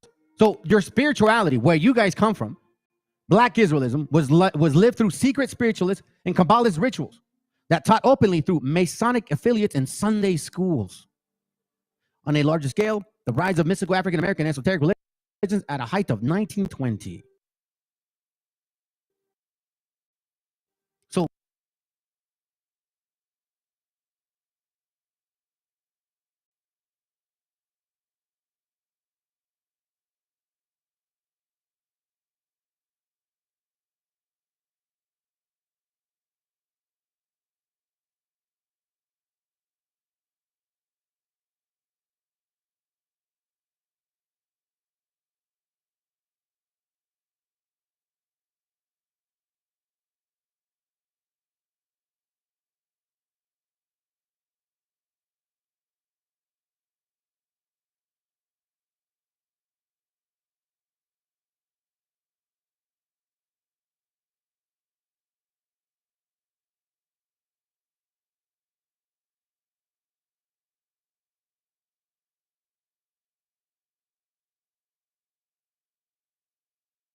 Isaiah chapter 58 and verse 1. Cry. They're just jakes, let me assume, right? They're just jakes. I mean, I don't know, man. You know what I'm saying? Hey loves, okay, and here is another dream. Without further ado, let's get into it. Okay, so in this dream, I was in a flower garden looking at the flowers. I was smiling as I went to go smell the flower I was looking at. I had on an elegant red beaded dress and a scarf that was draped around my neck, like you know how folks wear those scarves or whatever. It made them as strong as the Wakandans. Why would you? You're waiting for that shit. So as you can see, it's all nice and jokes, huh? They're just jakes. Let me assume, right? They're just jakes. I mean, I don't know, man. You know what I'm saying? I don't know. Let me show you something, dude.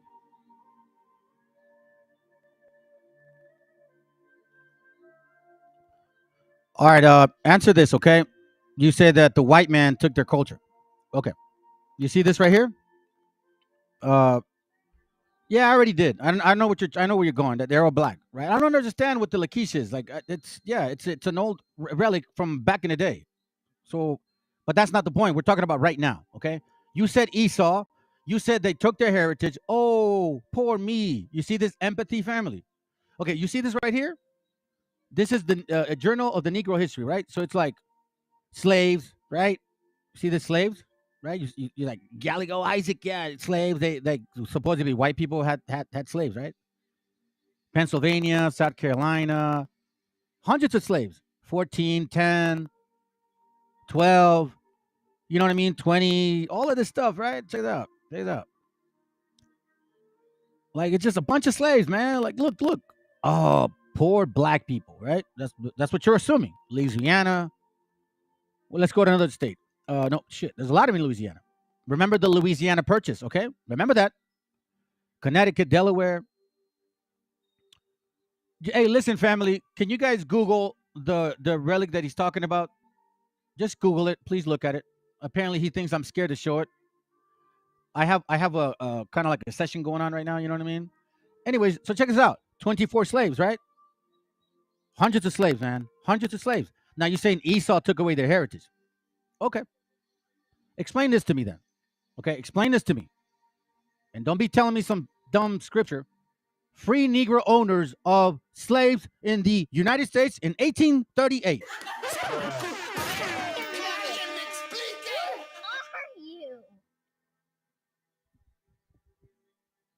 Explain this to me. Free Negro owners of slaves.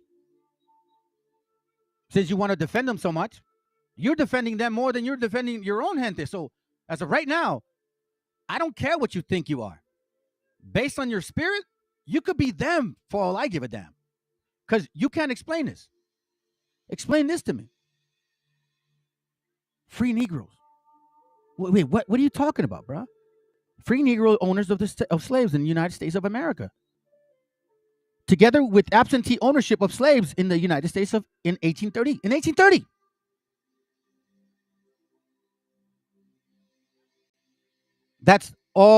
So you see, family? You see this, family? That's 200 years after they got here.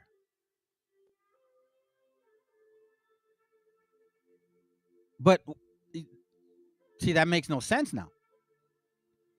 You, with your 12 tribe belief, I'm scared you haven't hit the link. That's how stupid you are. That's how dumb you are, man. I'm gonna start calling your names out because you're being a child. I told you, sit back, listen. But no, sigues de pendejo, güey. You want to hit the link, bro, because I want you to explain this to me. Because then I'm gonna go through Deuteronomy 28, and I won't get out of that chapter. I will not get out of that chapter, and you prove to me that they are the people. I mean, you keep. How come you don't? How come? Oh, now you made an excuse just now. That's 200 years later, man. It's not their fault, is what you're saying. I'm sorry. So the white man made them into slavers. Oh, okay. All right. If you say so. All right, well, okay, cool. Sounds good. Okay, well, let's go back now. So now let's get historical here. If you're saying that this was 200 years ago, you know what I'm gonna do, family. You know what I'm gonna do. You know what I'm about. You know what I'm gonna do. So stick around. I'm about to show you something here. Since you say that supposedly, okay, right? Supposedly, 200 years ago. Okay. All right. Well, let's see if that is true. Let me go here.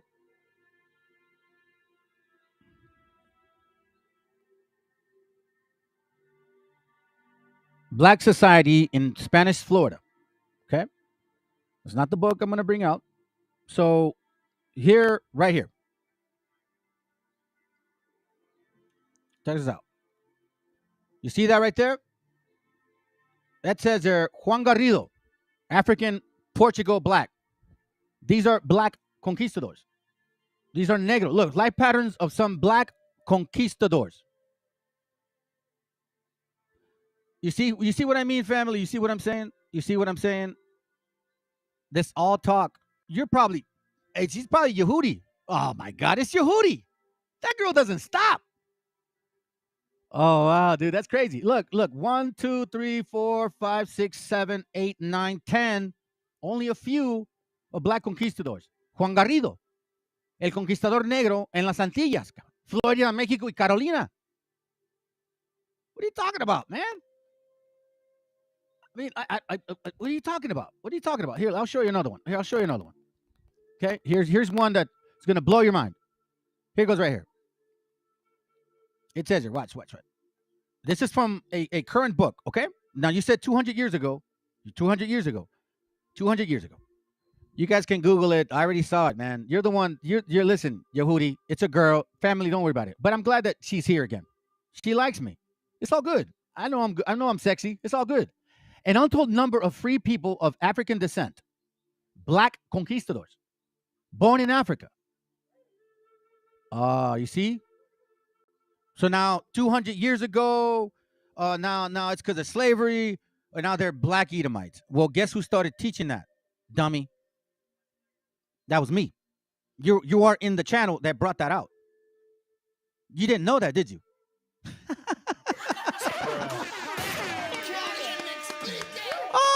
Oh, family, you see what I'm saying, man?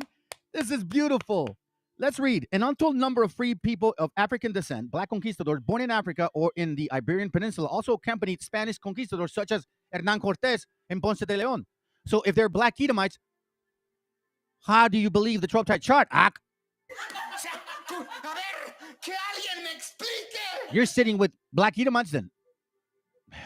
Now you guys can't go nowhere now. Okay, so check this out. This is more than 200 years ago. This is 500 years ago. Okay, black conquistadors born in Africa or in the Iberian Peninsula accompanied Spanish conquistadors such as Hernán Cortés and Ponce de León, two of the famed explorers of the vast region that would become modern Mexico and western and southern regions of the United States.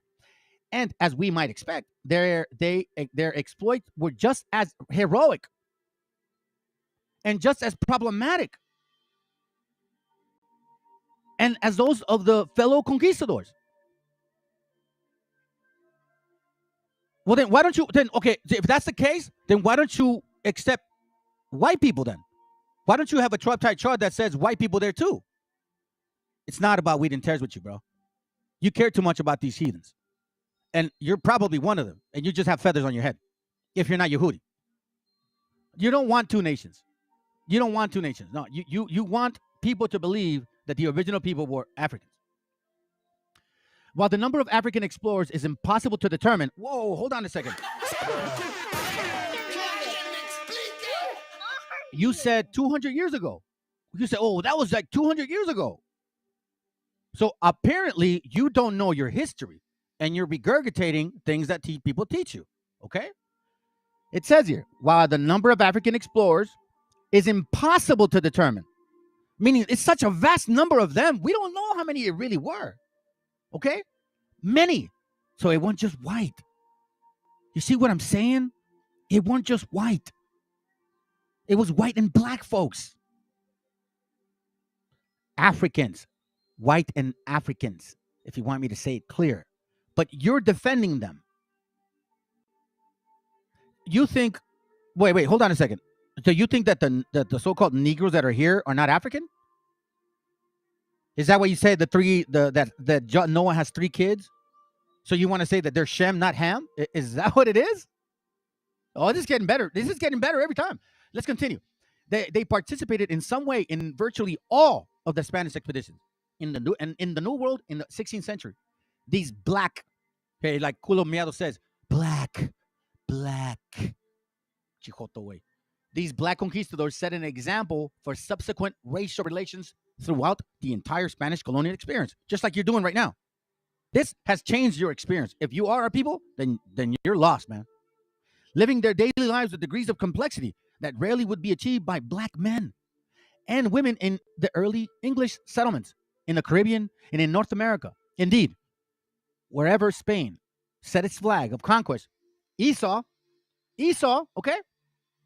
In the Americas, Africans helped hold the pen. They participated in the exploration of the lands that would become modern Mexico, Costa Rica, Honduras, Panama, Venezuela. So what are you talking about? So now Deuteronomy 28 is out the door. Way out the door. Completely out the door. Here's more.